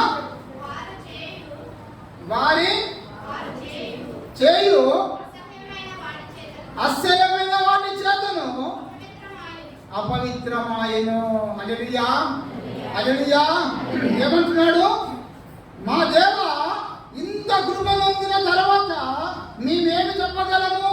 నిజముగా ప్రవక్తలైన నీ దాసుల ద్వారా నీవిచ్చిన ఆజ్ఞలను మేము అనుసరింపకపోతుంది కదా. అంటే మనుషుడు ఏం చేస్తున్నాడు? ఇంకా దేవుని మాటను అనుసరించి ఇంత గొప్ప ప్రవేశము కలిగింది కదా మాకు. ఇంత గొప్ప ప్రవేశము దేవుడిలోనికి వచ్చాము కదా మేము. ఈ ప్రవేశంలో కలిగింది కానీ మేమేం చేస్తామనంటే అసహ్యమైన వాటిని చేత ఆ దేశం నలుదిక్కుల నుండి నిండిన దాయను. దేని వలనంట? అసహ్యమైన దాని వలన. అసహ్యమైన దాని అయింది కాబట్టి ఆ ప్రవేశము కలగలేక వాళ్ళు ఏం చేశారంటే తెలుసా? చదవండి, 15వ వచనం చదవండి. యెహోవా ఇశ్రాయేలు దేవా, నీవు నీతిమంతుడవై ఉన్నావు, అందువలనే నేటి దినమున ఉన్నట్లుగా నీవు శేషించి నిలుచున్నావంటే చిత్తగించుము. మేము నీ సన్నిధి అపరాధులము కనుక నీ సన్నిధి నిలుచుటకును అర్హము కామని ప్రార్థన చేశాను. ఏం చేస్తున్నాడంట? అయ్యా, ఇంత మంచిగా మాకు ఇచ్చావు కదా, ఇంత పరిశుద్ధత, ఇంత విమోచన, ఇంత ప్రవేశం మాకు కలగజేసావు నాయన. నీవిచ్చిన ఆ ఒక కృప చేత ఇంత కృపను మాకు అనుగ్రహించావు కదా, ఇంత దయచేస్తున్నాం. మేము ఇంకా మూలంగా అపరాధములుగా దేనిదంట? అపరాధముగా ఉన్నాం కనుక నీ సన్నిధి నిలుచుటకును అర్హము కాము. అర్హత మాకు లేదు. ఏమడుగుతున్నాడు? అర్హత మాకు లేదయ్యా, అర్హత లేదు మాకు నీ సన్నిధిలో నిలబడడానికి. అర్హత కలిగి జీవించడం లేదయ్యా అంటున్నాడు. అర్హత అనేది ఎలా వస్తుంది మనుషునికి? ఒక అర్హత చక్కగా ఇస్తాడంట. మీకు అందరూ తెలిసిన ఒకటి చెప్తాను. ఏది మనకు పద్యం తెలుసు, ఏది? అనక సింహాసనం మీద సునుకము కూర్చున్నబెట్టి రాజ్య పట్టమును కట్టి రాజ్యమేలు అని చెప్పిన ఏడో వెనకటి గుణమేల మారున్న విశ్వదాభిరామ అన్నారు. దానికి అర్థం కనక సింహాసనం అంటే బంగారం, సునకం అంటే కుక్క కదా. ఎక్కడంట కుక్కలు తీసుకొచ్చి ఎడ కూర్చోబెట్టినంట? సింహాసనం మీద కూర్చోబెట్టి అంట ఏం చేసిందంట? రాజకీయం పెట్టి రాజ్యమేలుమని చెప్పాడంట. రాజ్యమేలుమని చెప్తే దానికి ఏం ఊపడము? తోక ఊపడం. బొక్క చూడమని ఏం ఊపాలి? అది తోక ఊపాలి. అందుకని అన్నాడు ఏమనంటే, కనక సింహాసనం మీద అంటే ఒక చక్కటి బంగారం మీద నిన్ను నేను కూర్చునబెట్టాను కదా, ఆ బంగారం కూర్చోబెట్టి నువ్వు తోకూపుడు పరిచావు. ఇజ్రాయెల్ ప్రజలు ఏం చేశారో తెలుసా? నాయనా, పాలు తేనెలు ప్రవహించే దేశాన్ని మీకు చూపిస్తాను, వెళ్ళి ఏం చేయాలి అక్కడ ఉండండి అని అంటే వీళ్ళు ఏమంటున్నారు? పరో దగ్గర సొరకాయలు బీరకాయలు మాకు ఏం గుర్తుకొచ్చినాయంట వాళ్ళకి? ఏడ గుర్తుకొచ్చినాయి? అరణ్యంలోనికి రాగానే తినడానికి తిండి లేదు, తాగడానికి నీళ్ళు లేవు అనగానే ఏం గుర్తుకొచ్చిందంట కదా? ఏం గుర్తుకొచ్చిన వాళ్ళకి? అక్కడ ఉంటే ఏముండే? సొరకాయలు ఉండే, బీరకాయలు ఉండే కదా. ఏమున్నాయి? మంచి వండుకొని అక్కడ అడవిలో సావడానికి తీసుకొచ్చా అన్నాడు. అరే, ముందు పాలు తేనెలు ఉన్నాయా బాబు? పాలు తేనెలు ప్రవేశిస్తాయి అక్కడ. దేశంలో ఎలాంటి పని చేయకూడదు, దేవుడే ఒక చక్కటి పంట వేసి మీకు పరలోకాలు ఇస్తానంటున్నాడంటే అవి విడిచిపెట్టి తోకలాగా ఉంటే తోపుతో ఎంబడి తిరుగుతున్నట్టు కాదు అయిపోయింది మన జీవితం కదా. చక్కటి రక్షణ ఇచ్చాడు దేవుడు మనకి, రక్తంలో కడిగాడు, పరిశుద్ధపరిచాడు, విమోచన చేశాడు, ఆయన మందిరంలోకి ప్రవేశం చేశాడు. పరలోక రాజ్యం ఇస్తానంటున్నాడు. బంగారం అంట. ఏం వీధులు అంట అక్కడ? బంగారం అంట కదా. అంతకుముందు సండే విన్నారు ఏమని? దేవుని తోట, ఆ తోటలో ఏమున్నాయి అంట? అవి ఏమున్నాయి? రక్తవర్ణమును, సులువైన రాయిని, పద్మరాగములను, గోమేధికమును ఏమున్నాయంట అక్కడ? అవన్నీ ఉన్నాయంట. ఏమన్నా పోయిన వారని చెప్పినా మాకు గుర్తుకున్నాయి కదా. పోయిన వారని చెప్పినా మాకు గుర్తుకున్నాయి బ్రదర్ అంట. ఏమని? 2 సంవత్సరాల కింద జరిగిన కొట్లాడ చెప్పండి చెప్తాను. ఎవరు తెచ్చారు, ఎవరు తెచ్చారు. ఎందుకు అది మర్చిపోమని. అది ఇక్కడ ఉంటుంది. వాక్యం మాత్రం ఇక్కడ ఉండదు, ఇక్కడ ఉండదు, ఎక్కడ విధంగా ఉండదు. కానీ దేవుడు ఏమన్నాడు తెలుసా? వాక్యము నీ యొద్దను, నీ నోటను, నీ హృదయములో ఉండాలి అని అంట. ఎక్కడ ఉండాలి వాక్యము? నీ దగ్గర, నీ నోట్ల, ఇంకెక్కడ ఉండాలి? హృదయములో ఉండాలంట. యేసుకేలు గ్రంథంతో అంటాడు, నరపుతున్నా తీసుకో, తిను, ఏం చేయి, తిని తీసుకొని తిను అని చెప్పాడంట. ఎందుకు తినమన్నాడు కదా? ఎందుకు తినమన్నాడు? ఇప్పుడు ఎవరైనా దావత్కి వెళ్దామని ఏమంటారు అంటే బిర్యానీ అంట, అమ్మ పెట్టేసే అంటారు. కడుపు నిండా ఇంకా మంచిగా. ఎందుకు? కడుపు నింతది కాబట్టి. ఏం నింతది? కడుపు నింతది కాబట్టి. కడుపు నిండా తిన్నామనుకోండి మనిషికి ఏమొస్తుంది? ఆయాసం వస్తుంది. అప్పుడు అనుకుంటాడు ఊరికే ఇంటికి అంటారు. కానీ వాక్యం నీకు అట్లా కాదు. ఏం కాదు నీకు వాక్యము? ఎంత తిన్నా కూడా ఏం కాదు, ఆయాసం రాదు కదా. నీకు ఆ అజీర్తి రాదు కదా. అరగకపోతే ఏమవుతుంది? ఫుల్ బెబులు వస్తుంది బ్రదర్. ఏం తిన్నానైనా అంటారు. ఏమొస్తాయి? బయటికి రాగంటాం బెబులు వస్తాయి. తట్టుకోలేని భయంకరంగా ఉంటుంది. కానీ వాక్యం అట్లా కాదు. నువ్వు ఎంత తిన్నా, ఎంత వాక్యం నీ మనసులోనికి వెళ్ళినా ఏం కాదు నీకు.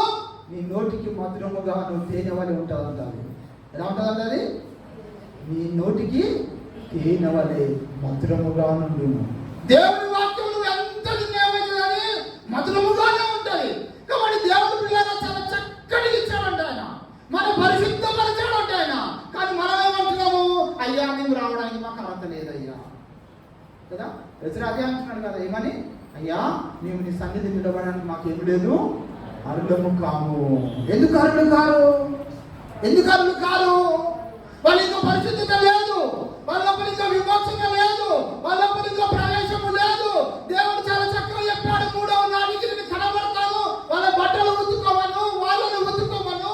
3వ నాడు యెహోవా మందిరమునకు అనగా పర్వతం మీద, సీనాయి పర్వతం మీద దిగి వస్తాను కనుక ఆ మందిరం చుట్టూ వాళ్ళందరూ కూడా నిలబడి ఏం కావాలి? నన్ను చూడాలి. హల్లెలూయా, హల్లెలూయా.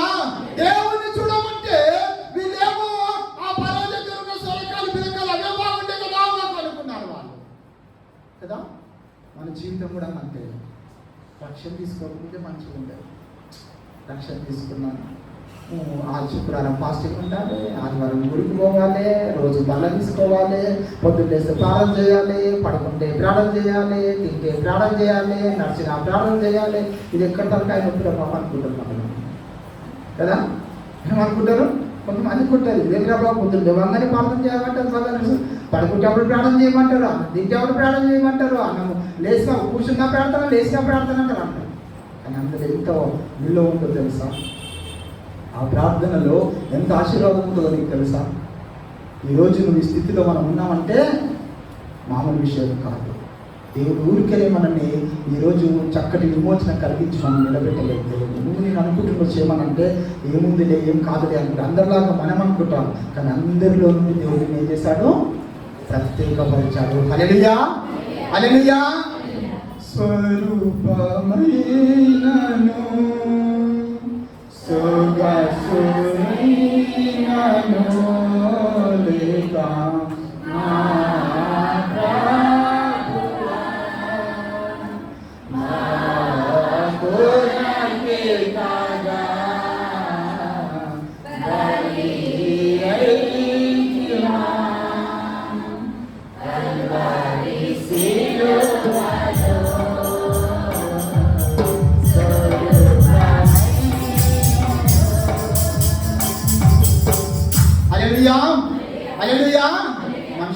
కావాలంటే ఏంటిది? అది నీతి.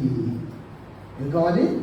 నీతి. రోమిలకు రాసిన పత్రిక 5వ అధ్యాయము 9వ వచనం చదవండి. కాబట్టి ఆయన రక్తము వలన ఇప్పుడు నీతిమంతులముగా తీర్చబడి మరింత నిశ్చయముగా ఆయన ద్వారా ఉగ్రత నుండి రక్షింపబడుదుము. హల్లెలూయా, హల్లెలూయా. ఏంటిదంట? కాబట్టి మనము రక్తము వలన ఇప్పుడు నీతిమంతులుగా తీర్చబడి మరింత నిశ్చయముగా ఆయన ద్వారా ఉగ్రత నుండి రక్షింపబడ్డాము అంట. దేని నుండి? ఉగ్రత నుండి రక్షింపబడ్డాము. ఏం ఉగ్రత అది చెప్పండి? దాని గురించి ఒక గంట చెప్పుకోవచ్చు. దేవుని యొక్క ఉగ్రత ఎలా ఉంటుందని గంట వాక్యం చెప్పుకోవచ్చు. అంత భయంకరంగా ఉంటుంది దేవుని ఉగ్రతను చూపించుకోవాలి. కానీ ఇప్పుడు మనకు ఒక లోక సంబంధమైన ఉగ్రతలో నుండి ఎక్కడ తీసుకొచ్చాడు దేవుడు? ఎక్కడ తీసుకొచ్చాడు? ఎక్కడ తీసుకొచ్చాడు? రామాయణం అని తిన్నాక రాముని సీతే ఉన్నాను వాళ్ళు రోజా వనక తినేం చేస్తానంటే మీ పరిస్థితి కదా. ఇంతకుముందు చెప్పాను, పరిశుద్ధత, విమోచన, ప్రవేశం కలిగింది కదా. ఇవన్నీ కలిగడానికి నీతి తీసుకొచ్చి ఉగ్రత నుండి ఎక్కడ తీసుకొచ్చింది? మనల్ని ఎక్కడ తీసుకొచ్చిందో? దేవుని సింహాసనం దగ్గరికి అంట. లేకపోతే కుక్కలకు కూర్చోమంటున్నారు. కనుక సింహాసనం కూర్చోబెట్టాడు మనం దేవుడు. అక్కడ అలాంటి సింహాసనం కాదు. ఎక్కడ కూర్చోబెట్టిండు? ఎక్కడ? బంగారు సింహాసనం మీద కూర్చోబెట్టాడు. ఆ బంగారు సింహాసనం మీద కూర్చోబెట్టిన దేవుడు అంట ఈ లోక సంబంధమైన ఉగ్రత కదా. లోక సంబంధమైన ఉగ్రత, పరలోక సంబంధమైనది కాదు కదా. రెండో రాకడ వచ్చే ఉగ్రత నుండి తప్పించుకోవడానికి నీ వల్ల నా వల్ల కాదు. అది మరి తప్పించుకోవాలంటే ఏం కావాలి? నీతిమంతునిగా. ఇప్పుడు కేవలం మనకు ఈ లోక సంబంధంలో ఉగ్రత తప్పించుకోవడానికి మాత్రమే మనకి ఈ యొక్క అనుగ్రహించి ఉన్నాడు. అది రక్షణ మాత్రమే. నీ రక్షణ ఎప్పటి వరకు కాపాడుకోవాలి? అంతవరకు కాపాడుకున్నవాడే అప్పుడే పరలోకం పోతావు. ఇప్పుడే పోవు. నువ్వు రక్షణ తీసుకొని పరలోకం పోతావు కదా అనుకోను కదా. రక్షణ తీసుకోమని నేను కూడా అంతే. నేను కూడా పోతాను కూడా నాకే తెలియదు. కానీ ఆ రోజు వరకు నేను ఆ రక్షణ సాక్ష్యం ఏం చేయాలి? కాపాడుకోవాలి. నువ్వు నేను కాదు, మన ఎవరైనా కూడా ఇక. అందుకని ఏమన్నాడు తెలుసా? దేవుని ఎదుట మనల్ని నిశ్చయముగా రక్తము ద్వారా నీతిమంతులుగా తీర్చబడంట. ఈ లోక సంబంధమైన ఉగ్రత నుండి రక్షించడానికి మాత్రమే మనకు ఆయన ఏం చేశాడు? రక్తంలో కడిగి బాప్తిసమానికి రెడీ ఉన్నాడు. రెండో రాకడ వచ్చే ఉగ్రత అది వేరు, కానీ ఈ లోక సంబంధమైన ఉగ్రత వేరు. ఎందుకంటే లోకంలో ఉన్న వాటిలో కంటే నువ్వు ఒక స్థాయిలో ఉండాలి అని లోకంలో వచ్చే కలిగే వాటిలో ఉంది కదా. చాలా మంది మనం చూస్తాం. ఏమొచ్చింది? కరోనా వచ్చింది. ఏమొచ్చింది? ఉగ్రత వచ్చింది. దాని నుండి దేవుడు ఎవరు విడిపించాడు? ఎవరు విడిపించాడు? మనం పరిశుద్ధంగా ఉంది అని అంటున్నాం, అసలు చేస్తున్నాం కాబట్టి ఈ రోజు వరకు మనకి ఏం రాలేదు. ఇంకా ఏం రాలేదు? కరోనా రాలేదు. నేను మన డాక్టర్ తీసుకొచ్చినప్పుడు నా దాంట్లో 4 డాక్టర్లు నా ముంగట కూర్చున్న ఆయనకి, నా ఇంట్లో కూర్చున్న ఆయనకి ఇద్దరికి వచ్చింది కరోనా. ఆ ఇద్దరికి వచ్చిందని చెప్పి హాస్పిటల్లో 14 రోజులు పక్కకి వెళ్ళి ఉన్నాము. ఇంకా కూడా ఒక 14 రోజులు పక్కకు ఉన్నాము. కానీ నాకు మాత్రము ఎందుకు రాలేదు? దేవుని వాక్యంలో ఉన్నాం కదా. దేవుని యొక్క వాక్యంలో మనం ఉన్నాం, ప్రార్థనలో ఉన్నాం కదా. ఆ కరోనా టైంలో కూడా ఇంట్లో ఉన్నప్పుడు చిలుకున్న పిల్లలందరూ ఒక జూమ్ యాప్ తయారు చేసి ప్రతి సండే, ఫ్రైడే, వెనస్డే రోజు ఏం చేస్తారు తెలుసా? చేసి నేను వాక్యం చెప్పాను. అందులో జూమ్ యాప్ తయారు చేసి దాదాపు 100 మంది అందరూ చేసి ఇంట్లో నుండి వాక్యం చెప్పాను. మళ్ళీ ఎప్పుడు మధ్యరాత్రి అందరు పడుకున్నాక 12 రాత్రి పోవాలి. ఇంట్లో కొన్నిసారి ఇలా ఈ గదిలో వస్తే మనం ఇంకో గదిలో నుంచి పోవాలి. అట్లా పరిస్థితి. కాబట్టి దేవుడు మనకు ఏం చేశాడు? ఆ కరోనా ఉగ్రత నుండి మనం ఏం చేశాడు? దేవుడు తప్పించిందా లేదా? అని లోక సంబంధమైనది కదా అది. దేవుని ఉగ్రత అలా కాదు. దేవుని ఉగ్రత కాదు ఇప్పుడు ఇది వచ్చింది. దానికోసం అంటే దేవుని ఉగ్రత కావచ్చు అనుకుంటా. ఈ లోకంలో నీతిమంతుడిగా ఉన్నప్పుడు లోక సంబంధమైన ఉగ్రత నీకు రాకుండా ఏం రాకుండా లోక సంబంధమైన ఉగ్రత నీకు రాకుండా ఉండడానికి కొరకే దేవుడు దానిలో నుంచి నీకేం చేశాడు? విడుదలను కలుగజేశాడు. అందుకని అన్నాడు ఏమనంటే ఈ లోక సంబంధమైన ఉగ్రత నుండి మనం ఏం చేసుకుంటాం? మనకి రక్షింపబడుదుము. కాబట్టి రక్షింపబడ్డాము. చూడండి మరొక మాట ఇదే రోమిల రాసిన పత్రిక 3వ అధ్యాయము చూడండి 22వ వచనం చదవండి.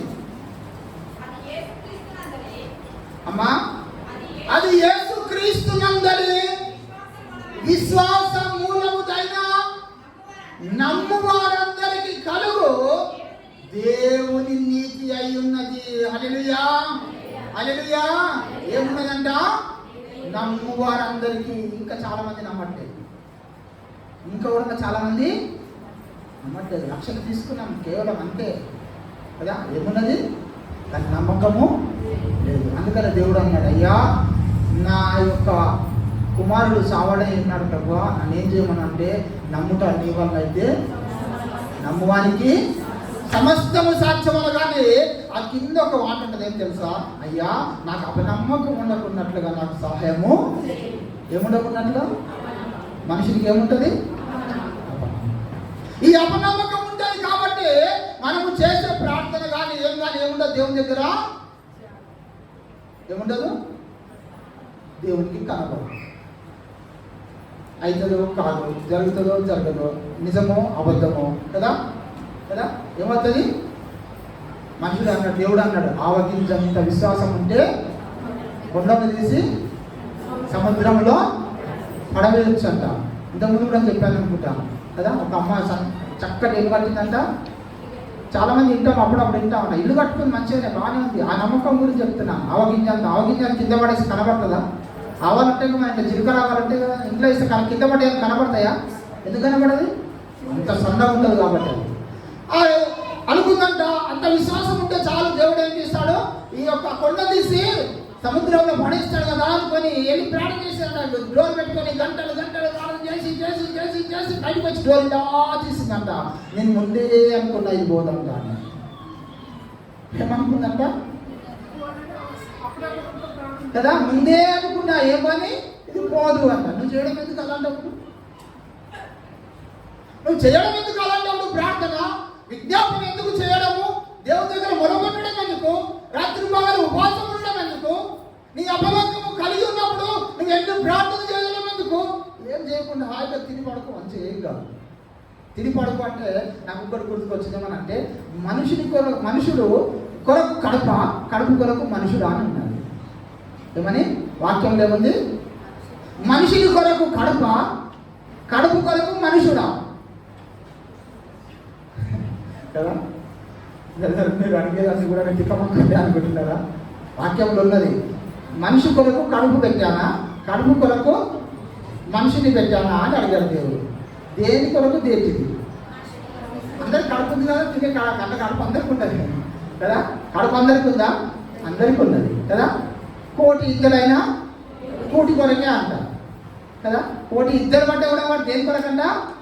కూటి కొరకే, అంటే భోజనం కొరకే. కానీ దేవుడు ఏమంటున్నంటే, మనిషిని కొరకు కడుపు కొరకు మనుషుడా? మనిషిని కొరకే అంటే నీకు ఎంత కావాలో గంతే తిను కదా. లేదు ప్రభు నా కొరకే కడుపు అనుకున్నాం అనుకో, నాశనమే వారి అంతం, వారి కడిపే వారి దేవుడు. ఫిలిప్పీ 3:19 అంటాడు, నాశనమే వారి అంతము, వారి కడిపే వారి దేవుడు. శుక్రవారం వచ్చిన బాగా తిన్నామనుకోని బ్యాన్ చేస్తామా?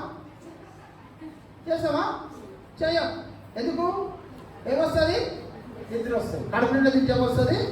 నిద్ర వస్తుంది ఖచ్చితంగా. కాబట్టి దేవుడు మన కొరకు అన్ని పెట్టాడు. అందుకని ఏమన్నంటే, అది యేసుక్రీస్తునందలి విశ్వాసమైనదైనను నమ్ము వారందరికీ కలుగు దేవుని నీతి అయినది. ఏ భేదము లేదు.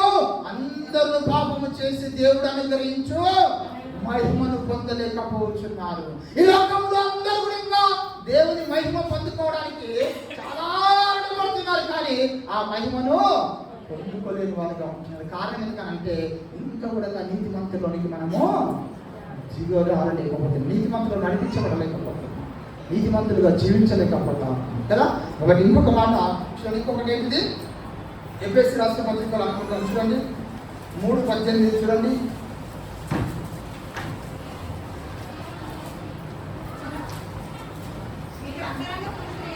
మీరు అంతరంగని పురుషుని యందు శక్తి కలిగి ఆయన ఆత్మ వలన అగుపరచబడినట్లుగాను బల పరచబడినట్లుగాను క్రీస్తు మీ హృదయంలో విశ్వాసము ద్వారా నివసించినట్లుగాను తన మహిమైశ్వర్యము చొప్పున మీకు దయచేయవలెనని మీరు దేవుని సంపూర్ణతయందు పూర్ణులగినట్లుగా ప్రేమయందు వేరుపారి స్థిరపడి సమస్త పరిశుద్ధులతో కూడా దాని వెడల్పును పొడుగు లోతు ఎత్తు ఎంతో గ్రహించుకొనుటకు అంట. ఏంటిదంటే ఈ లోకంలో నువ్వు జీవించే జీవితానికి దేవుని ఎదుట క్రీస్తునందు మనం అందరం కూడా బలపరచబడినట్లుగా మీ హృదయంలో విశ్వాసము ద్వారా నివసించినట్లుగా తన మహిమైశ్వర్యము చొప్పున మీకు కలుగజేయవలెనని దయచేయవలెనని మీరు దేవుని సంపూర్ణత యందు పూర్ణులగునట్లుగా ప్రేమ యందు ఏర్పరచబడిన వారై సమస్త పరిశుద్ధులతో కూడా ఏం కావాలంట? దాని వెడల్పు పొడుగు లోతు ఎత్తు ఎంతో గ్రహించుకోవాలంట.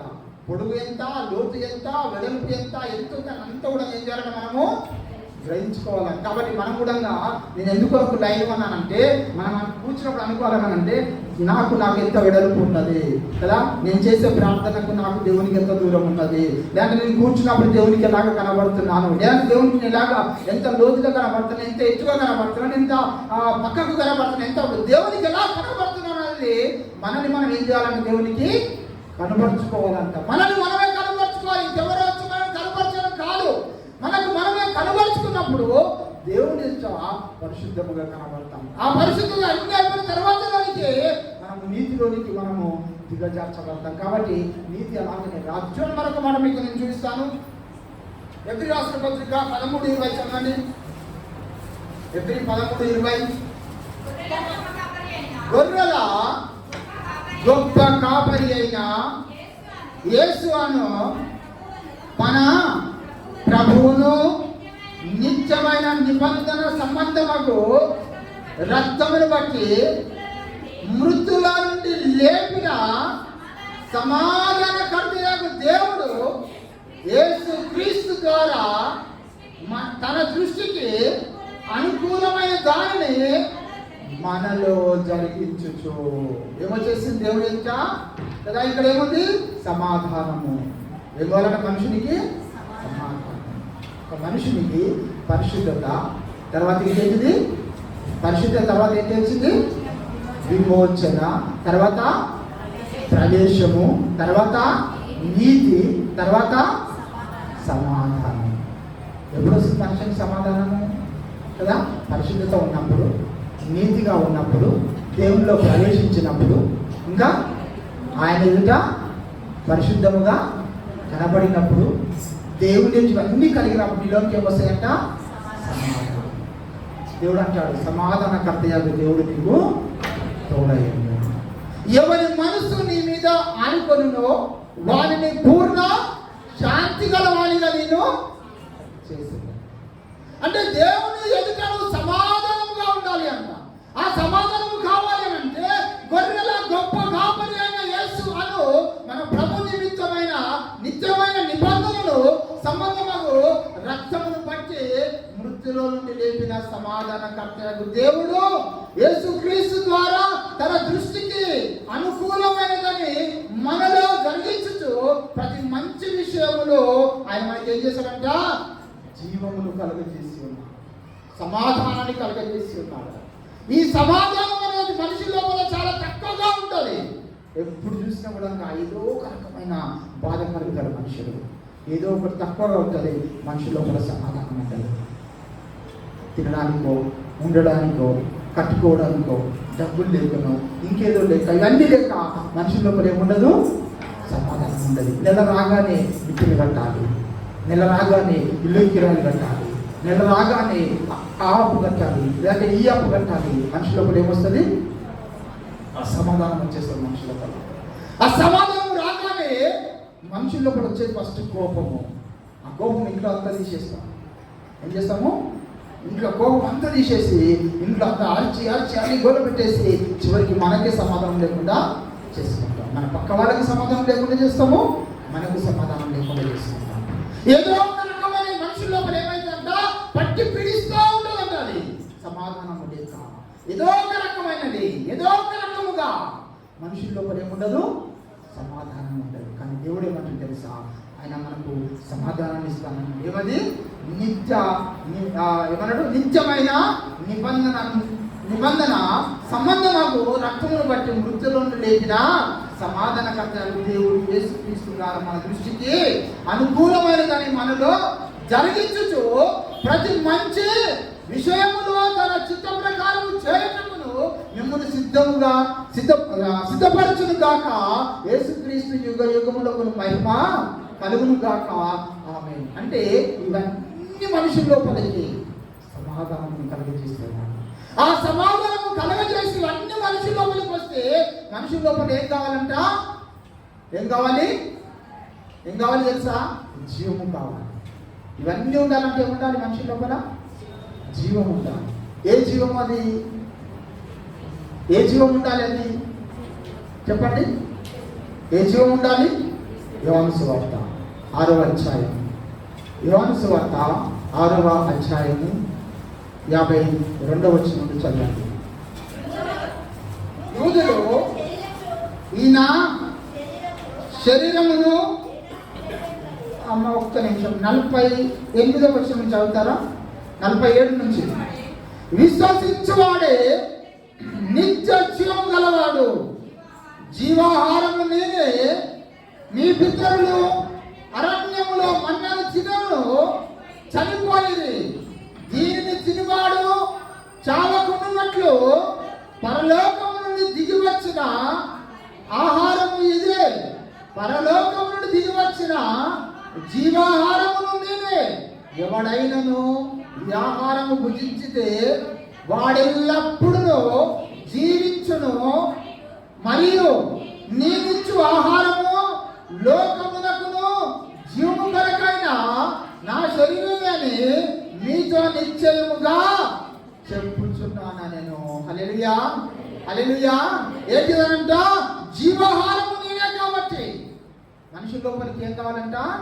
జీవము కలిగిన వానికి అంట. చూడండి, మరొక మాట మీకు చూస్తాను. ఆదికాండం 3వ అధ్యాయం 24 వచ్చి చదువుతారా?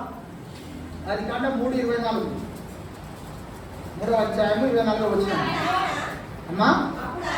అప్పుడు ఆయన ఆదామును వెళ్ళగొట్టి ఏదెను తోటకును తూర్పు దిక్కున కెరూబులను జీవ వృక్షమునకును పోవు మార్గమునకు కాచుటకును ఇటు అటు తిరుగు చిన్న ఖడ్గ జ్వాలను నిలబెట్టను. ఫస్ట్ ఏముందంటే మనుషుల లోపల జీవం ఉండేది.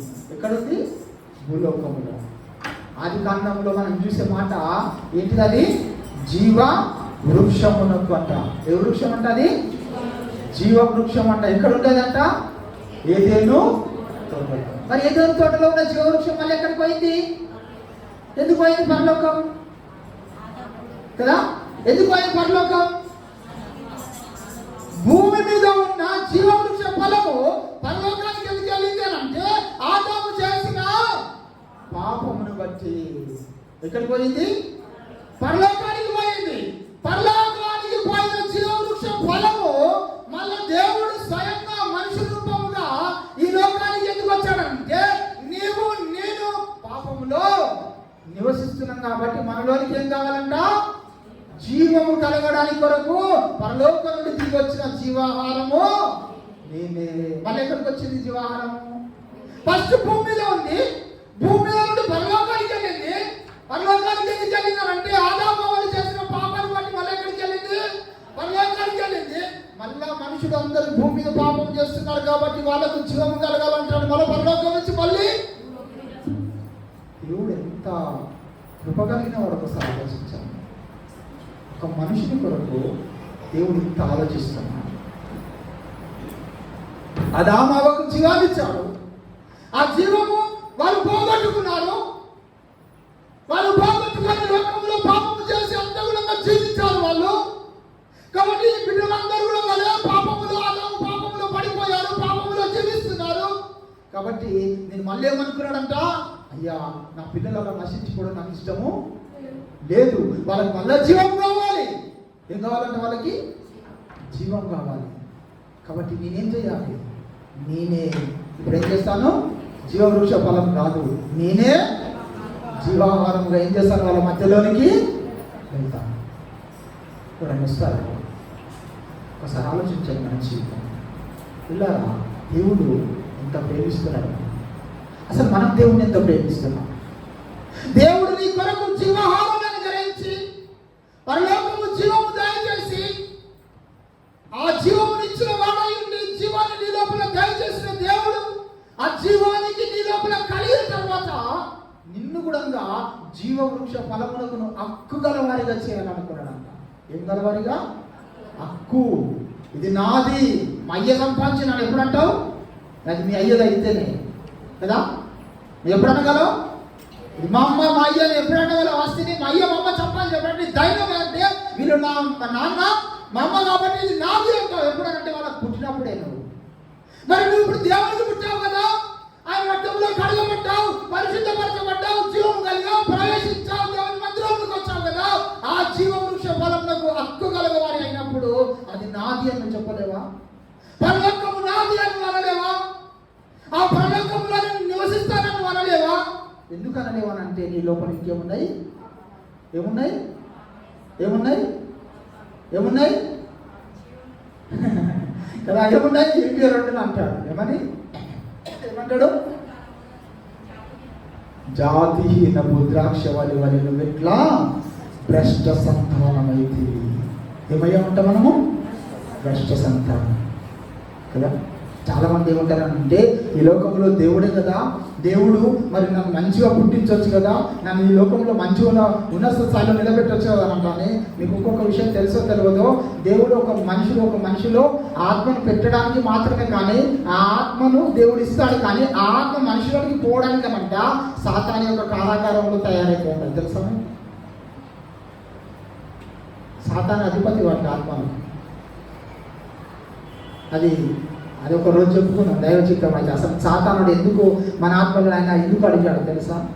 అది పెద్ద యుద్ధం జరిగిందన్న పరలోకంలో. అందరికీ తెలుసు, యుద్ధం విజయం అంటారు.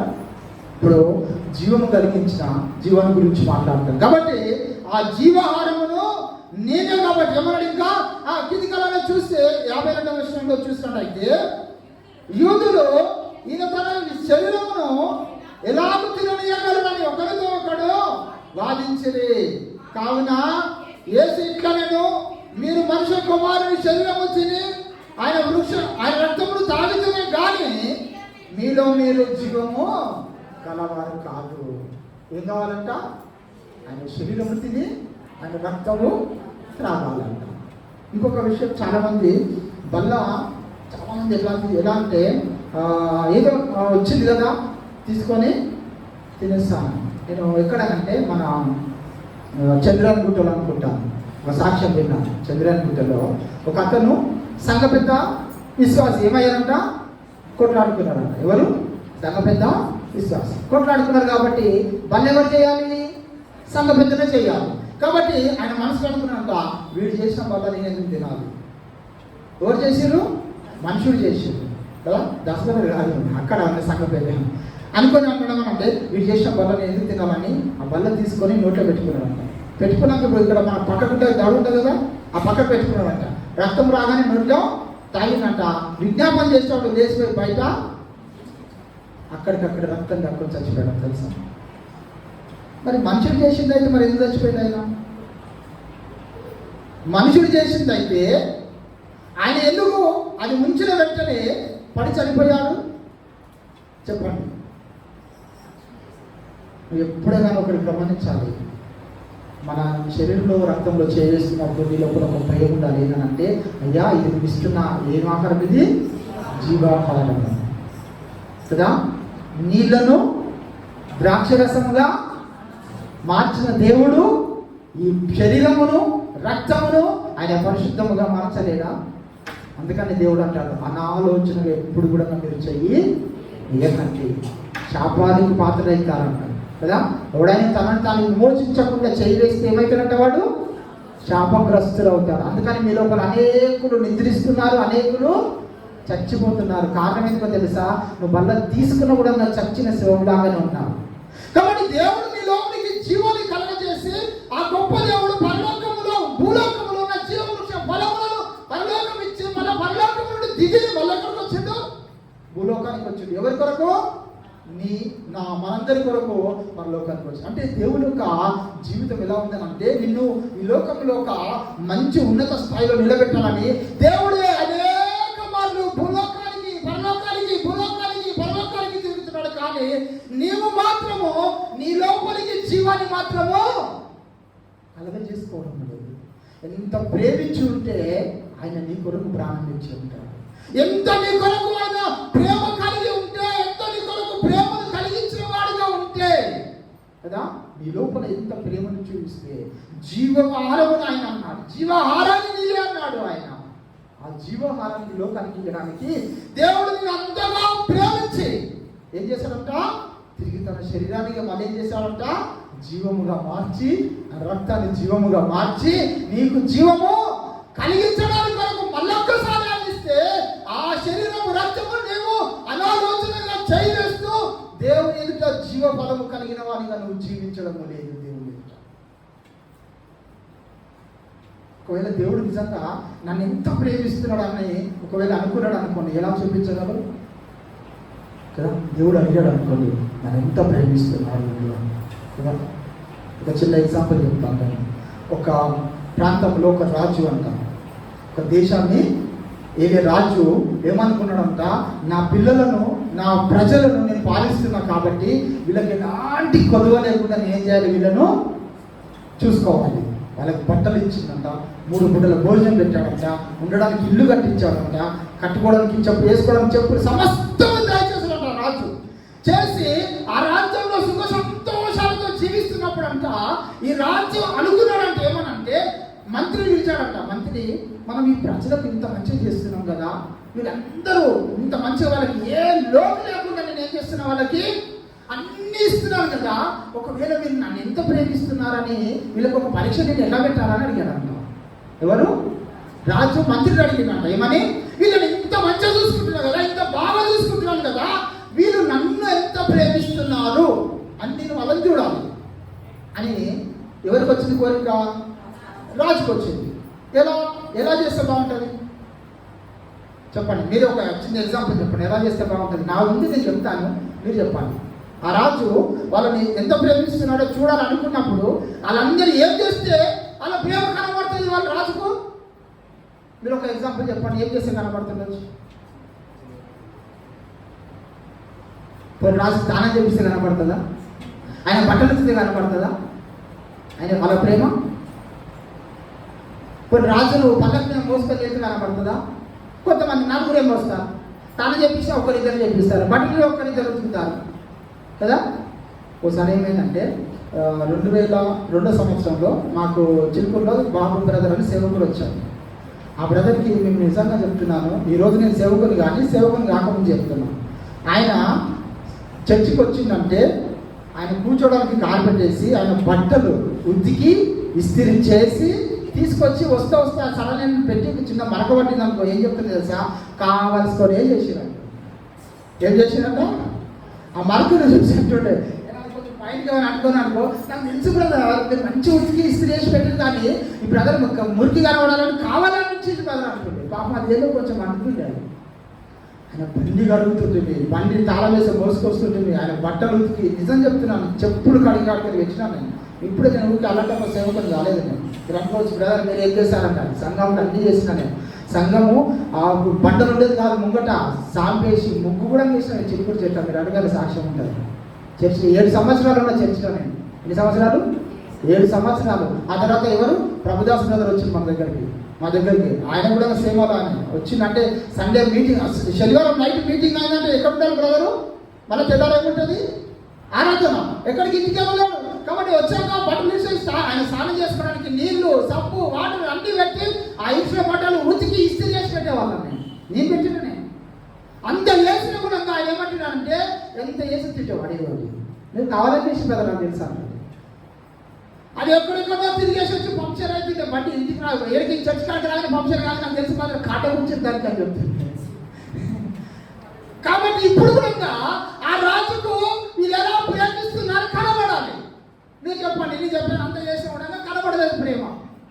ఇప్పుడు ఆ రాజు కనబడాలి ఎలా చెప్పండి, ఎలా కనబడాలి?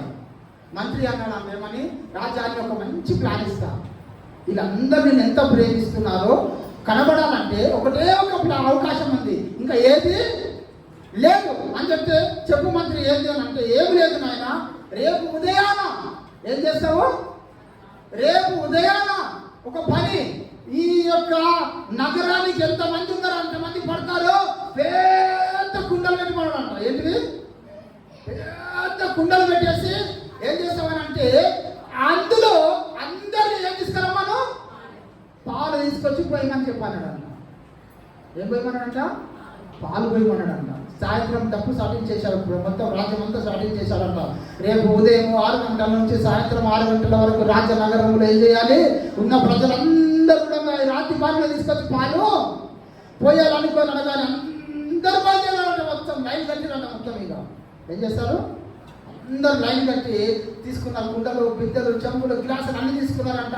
కానీ అందరి లోపల ఒకటి వచ్చిందంటే ఏమనంటే, అందరూ పాలు వస్తే ఒక్క నీళ్ళు వస్తే ఏమైతే అనుకున్నాడు, నాలంటే ఏమనుకున్నట్ట, అందరు పాలు వస్తారు కదా, నేను ఒక్కరు వస్తే నిజంగా లీటర్ పాలలో లీటర్ నీళ్ళు కలిపితే కనబడతాయి నీళ్ళు, అప్పుడు కనబడాయి. ధర్మమీటర్ వేస్తేనే కనబడతాయి, అప్పుడు మాత్రము కనబడదు. అప్పుడు అనుకోని రాజ్యంలో ఉన్న అందరికి నాలాంటి అందరికి వచ్చిందంటే, అందరు పాలు వస్తే నీళ్ళు వస్తే పోయింది, అందరు పాలు వస్తే నీళ్ళు వస్తే పోయింది అని అందరు ఏం వచ్చారు, కుండలు నిండా నీళ్ళు మంచిగా కప్పు పెట్టాడంట. మంచిగా కప్పు పెట్టి పైకి వెళ్ళి దుమ్ము చెత్త పడకుండా నీళ్ళు పోస్తే సాయంత్రం 6 గంటలకల్లా అందరూ అయిపోయిందంట. ఏమన్నాడంటే మంత్రి, రాజా ఇంతమంది నేను తీసుకొచ్చావా, ఇంతమంది ప్రేమించి నేను పోసారు, నీళ్ళు పాలు చేసుకొచ్చారు, ఒక్కసారి చూడాలి అని చెప్పేసి ఆ బురుగు అంతా తీసేద్దామని చెప్పేసి బట్ట ఇలా తీయగానే కనబడేట, అందులో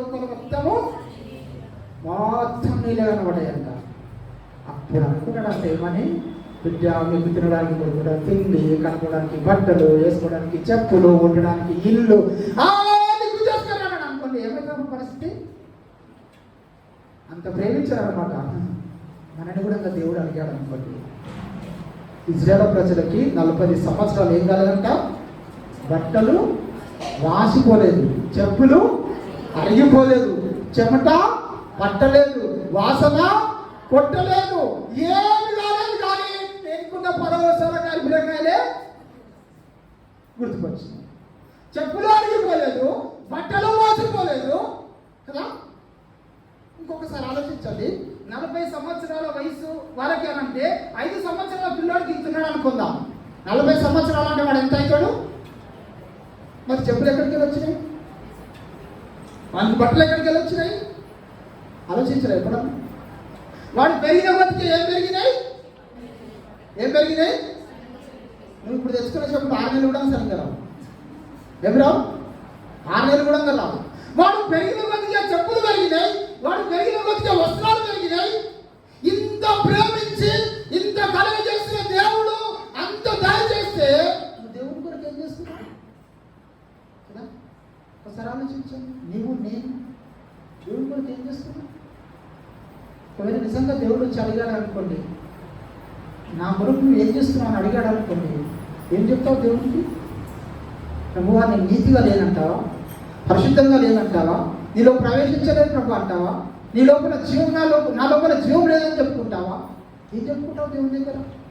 ఒకవేళ దేవుడు అడిగితే నమ్మకార్థంగా వస్తున్నాం, ప్రార్థన చేసుకుంటున్నాం, బల్ల తీసుకుంటున్నాం, వాక్యం బ్రదర్ వాళ్ళ మట్టుకు వాళ్ళు వస్తున్నారు, వదులుతున్నారు, పోతున్నారు అని అనుకుంటున్నాం. మన జీవితంలో నిడుకల లేని జీవితం ఉంది మన లోపల. ఏముంది? నిడుకల లేని జీవితం ఉంది మన లోపల. అందుకనే దేవుడు అంటాడు ఏమని, ఈ తరము వారిని పోలి ఉండకండి, ఈ తరము పోలిన వారు ఉండకండి. ఈ తరము కలిగిన వారు ఎలా ఉంటారు? పాపములో, అక్రమములో, దోషములో, నరకములో జీవించే పాత్రలై ఉంటారు. కాబట్టి ఈ తరము పోలిన వారు ఉండకండి. మీరు దేవుని ఎదుట విజయం కలిగిన వారంగా ఉండండి. చెప్తాను చివరిగా ముగిస్తాను. ఇంకా విజయము ఏం కావాలి మనుషునికి? ఇవన్నీ కలిగితే వస్తుంది విజయం వస్తుంది. చూడంటారా, జీవము కలిగిన దేవుడు, మనకు జీవాన్ని కలిగించిన దేవుడు. ప్రకటన గ్రంథము 12వ అధ్యాయము వచనం 7 చూడండి. 12:7. ప్రకటన గ్రంథం 12:7. అంతటా పరలోకమందు యుద్ధము జరిగెను. మిఖాయేలు అను అతని దూతలను ఆ ఘటా సర్పముతో యుద్ధము చేయమని ఉండగా, ఆ ఘటా సర్పమును దాని దూతలను అతము యుద్ధము చేస్తుంది కానీ గెలవలేకపోయి, గనుక పరలోకమందు వారికి ఇంకా స్థలము లేకపోయిను. కాగా సర్వలోకమును మోసపుచ్చుచు అపవాది అనియు సాతానని పేరు గల ఆది సర్పమైన ఆ మహాసర్పము పడదోయబడెను. అది భూమి మీద పడదోయబడెను. దాని దూతలు దానితో కూడా త్రోయబడి. యుద్ధం, గొప్ప యుద్ధం జరిగిందంట. ఏ ఒక్క యుద్ధం జరిగినప్పుడు ఆ విజయం కలగడానికి కొరకు పరలోకంలోనే యుద్ధం చేశాడంట దేవుడు. మొట్టమొదటిగానే ఏం చేశాడంటే దేవుడు యుద్ధం మన కొరకు, సాతాను ఎదుట యుద్ధము చేసి ఈ లోకంలో మనల్ని ఆయన ఏం చేస్తాడో తెలుసా, నడిపించడానికి కొరకే. నువ్వు నేను అనుకుంటున్న శమనగా యుద్ధం జరిగింది కదా, ఆ యుద్ధం ఎలాంటిదని అనుకుంటే ఆడు ఈ లోకంలో పడదోయబడి సాతాను అని, లేదంటే భూలోకానికి వేయబడిన వాడై ఉన్నాడంట. అట్టి వాడు ఈ లోకంలో పడబడ్డప్పుడు ఎలా ఉన్నాడో చూడండి. మరొక మాట, యెషయా గ్రంథం 14వ అధ్యాయము 12వ వచనం చదవండి. తేజో నక్షత్రమా, వేకువ చుక్క, నువ్వు ఎట్లు ఆకాశం నుండి పడితివి, జలములను పడగొట్టిన నీవు నేల మట్టుకును ఎట్లు నరకబడితివి. నేను ఆకాశంలో ఎక్కిపోదము, దేవుని నక్షత్రములకు పైగా నా సింహాసనం హెచ్చింతును, ఉత్తర దిక్కునున్న సర్వ పర్వతం మీదను కూర్చుందును. అది చెప్తున్నా ఏమని, అన్ని చేయగలను. ఏం చేయగలను? అన్ని చేయగలను నేను అన్నాను కదా. నేను చెప్పాను 2014 ఏమన్నది అది పిచ్చోడా, యోగ గ్రంథం 2వ అధ్యాయం చదువుకోలేవని అడిగింది నన్ను. ఎందుకు? అక్కడికి పోగలను, ఇక్కడ ఉండగలను, నక్షత్రములకంటూ పైన కూర్చోగలను అంట. చూడండి, పైన ఎలా కూర్చోడో తెలుసా? యేసుకేలు గ్రంథం 28వ అధ్యాయము 15వ వచనం ఒక మాట చదవండి. యేసుకేలు గ్రంథం 28వ అధ్యాయంలో 15వ వచనం కంటే ముందు ఇంకొక వచనం చూద్దాం. 2వ వచనం చదవండి. ఒక్క నిమిషం, ఫస్ట్ ఒకసారి 2వ వచనం చూడండి. నరపుత్రుడా, తూరు అధిపతుల్లో ఇలాగ ప్రకటింపుము, ప్రభువు యెహోవా సెలవిచ్చినది ఏమనగా, గర్విష్ఠుడవై నేనొక దేవతనైనట్టును సముద్రం మధ్యను నేను ఆశీర్వై ఉన్నాను అని నీవు అనుకొనుచున్నావు. నీవు దేవుడవును కాక మానవుడవై ఉండి దేవునికి తగిన అభిప్రాయము కలిగి ఉన్నావు. నీవు దానికి కంటే జ్ఞానవంతులు అంటే ఎవరు పెట్టివాడు అంటేవాడు దానియేలు కంటే జ్ఞానం కలిగిన వాడు, చాలా జ్ఞానం కలిగిన వాడు. ఎందుకంటే వాడికి ఉన్న జ్ఞానం నీకు నాకు లేదు, అంత జ్ఞానం కలిగిన వాడు. అదంట సముద్రం మీద ఏమేసుకొని కూర్చున్నాడంట, వాడు ఆసీనుడై ఉన్నాడు అంటవాడు. వాడు కూడా ఆసీనుడై ఉన్నాడు. కానీ దేవుడు అంటున్నాడు, నువ్వు మానవుడవి, భూమి మీద నువ్వు దేవుడవు కావు. అందుకని అప్పుడంట ఆ మానవుడు వాడు ఎలా ఉంటాడు అంటే, అవకాశం దొరికేంత వరకు. ఇప్పుడు 15వ వచనం చదవండి.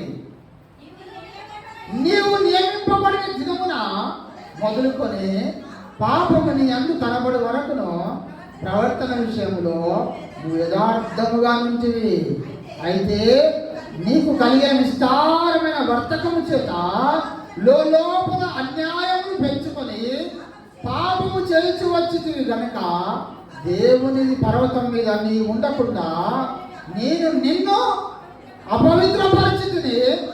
ఆశ్రయముగా ఉన్న కెరము కాల్చిన రాళ్ళ మధ్యను నీవు ఇంకను సంచరింపము నిన్ను నాశనము చేసిందిని. హల్లెలూయా, హల్లెలూయా. ఏం చేశారంటే అప్పుడు పాపము వాని అందుకు కనబడంత వరకే అంట. ఎవరు? లూసిఫర్ కదా. ఎప్పటి వరకు దేవుడు భూలోకానికి తొక్కేసేంత వరకు ఏం కనబడలేదంట, వాళ్ళ లోపల పాపం కనబడలేదంట, లోపల పెంచుకున్నట్ట. మనం కూడా అంతే, లోపల ఎంత భయంకరంగా ఉంటా, నీ టైం వచ్చినప్పుడు చేస్తా అంట కదా. అవకాశం కోసం ఎదురు చూస్తారు. దేని కొరకు? విశ్వాసాలు అయ్యి కూడా ఏం కొరకు చూస్తారంట? అవకాశం అంట. ఎట్లాగా తెలుసా?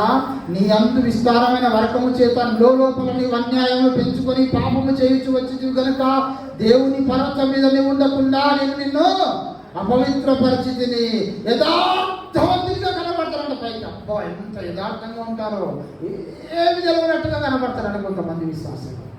దేనికోసం చూస్తారంట? అవకాశం దొరికేంత వరకు ఏం చేస్తారంట? బయటపడాలంట. అవకాశం సాధనడం అంతే. పరలోకంలో అవకాశం దొరికేంత వరకు ఏం కాలేదు, లూసిఫరు బయటపడలేదు. సమయం రాగానే ఏమైంది? బయటపడగానే దేవుడు ఒక తంత్రంలో నిలబడ్డాడు. ఎక్కడ పడ్డాడంట? భూలోకంలో వచ్చి పడ్డాడు. నువ్వు నేను అంతే.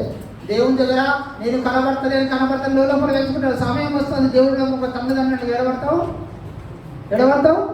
సాధారణ భూలోకంలో పడ్డది, నువ్వు ఎడబడతావు, పాతాళంలో పడతాం. జాగ్రత్త. కాబట్టి పిల్లరా, దేవుడు నీ కొరకు నా కొరకు గొప్ప విజయాన్ని కలగజేస్తాడు. ఆయన ఈ లోకములో మనల్ని ప్రేమించి అత్యధికమైన కృపను చూపించి జీవమునిచ్చి ప్రవేశం కలగజేసి పరిశుద్ధతనిచ్చి నీతిని దయచేసి విజ్ఞాపన దయచేసి విజ్ఞానము దయచేసి ఇవన్నీ కలగజేసి దేవుడు మనకు ఉన్నత స్థాయిలో శిఖరం మీద కూర్చునబెట్టాడు. బంగారు సింహాసనం మీద కూర్చోబెట్టాడు. క్రీస్తు అనే బండ మీద కూర్చునబెట్టాడు. కానీ మనము బురదలో కూర్చుంటున్నాము. మనం కుక్కలాంటి జీవితం కలిగి ఉంటున్నాము. ఒకవేళ కుక్క తన వాంతికి తిరిగి నట్లుగా మీరు ఉన్నారంటారు. కుక్క కక్కి ఏం చేస్తారో మళ్ళా మనం అలా ఉన్నామనుకోండి, మన జీవితం ఇంకా దేనికి పనికిరాకుండా పోతుంది. ఒకసారి ఆలోచించండి, మనం ఎలా ఉంటున్నాం. మోకరిస్తాం, దాన్ని పరిశీలించుకుందాం. వేసి రక్తమాంసాల్లో చేసుకుందాం. మీతో నాతో మాట్లాడిన ప్రతి మాటను జ్ఞాపకం చేసుకున్నాం. పిల్లలు నిజంగా దేవుడు భూలోకంలో జీవవృక్షము పెట్టాడు. ఆ జీవవృక్షము ఈ లోకంలో మనుషులందరూ కూడా పాపం చేసి పడిపోయి ఉన్నారని తీసుకెళ్లి పరలోకంలో పెట్టాడు. తిరిగి మళ్ళీ ఆయననే జీవాహారంగా వచ్చాడు, ఆయననే జీవరక్తంగా వచ్చాడు. ఇదిగో నేనే జీవాహారమును, నన్ను తినవాడు ఎన్నటికీ చనిపోవడానికి సెలవిచ్చాడు. నీవు నేను ఒకసారి జ్ఞాపకం చేసుకున్నాను, నీవు నేను జ్ఞాపకం చేసుకున్నాను. మన రక్తం సెలవు చేసుకున్నాను. నీతో నాతో మాట్లాడినా ప్రతి మాటని జ్ఞాపకం చేసుకున్నాను.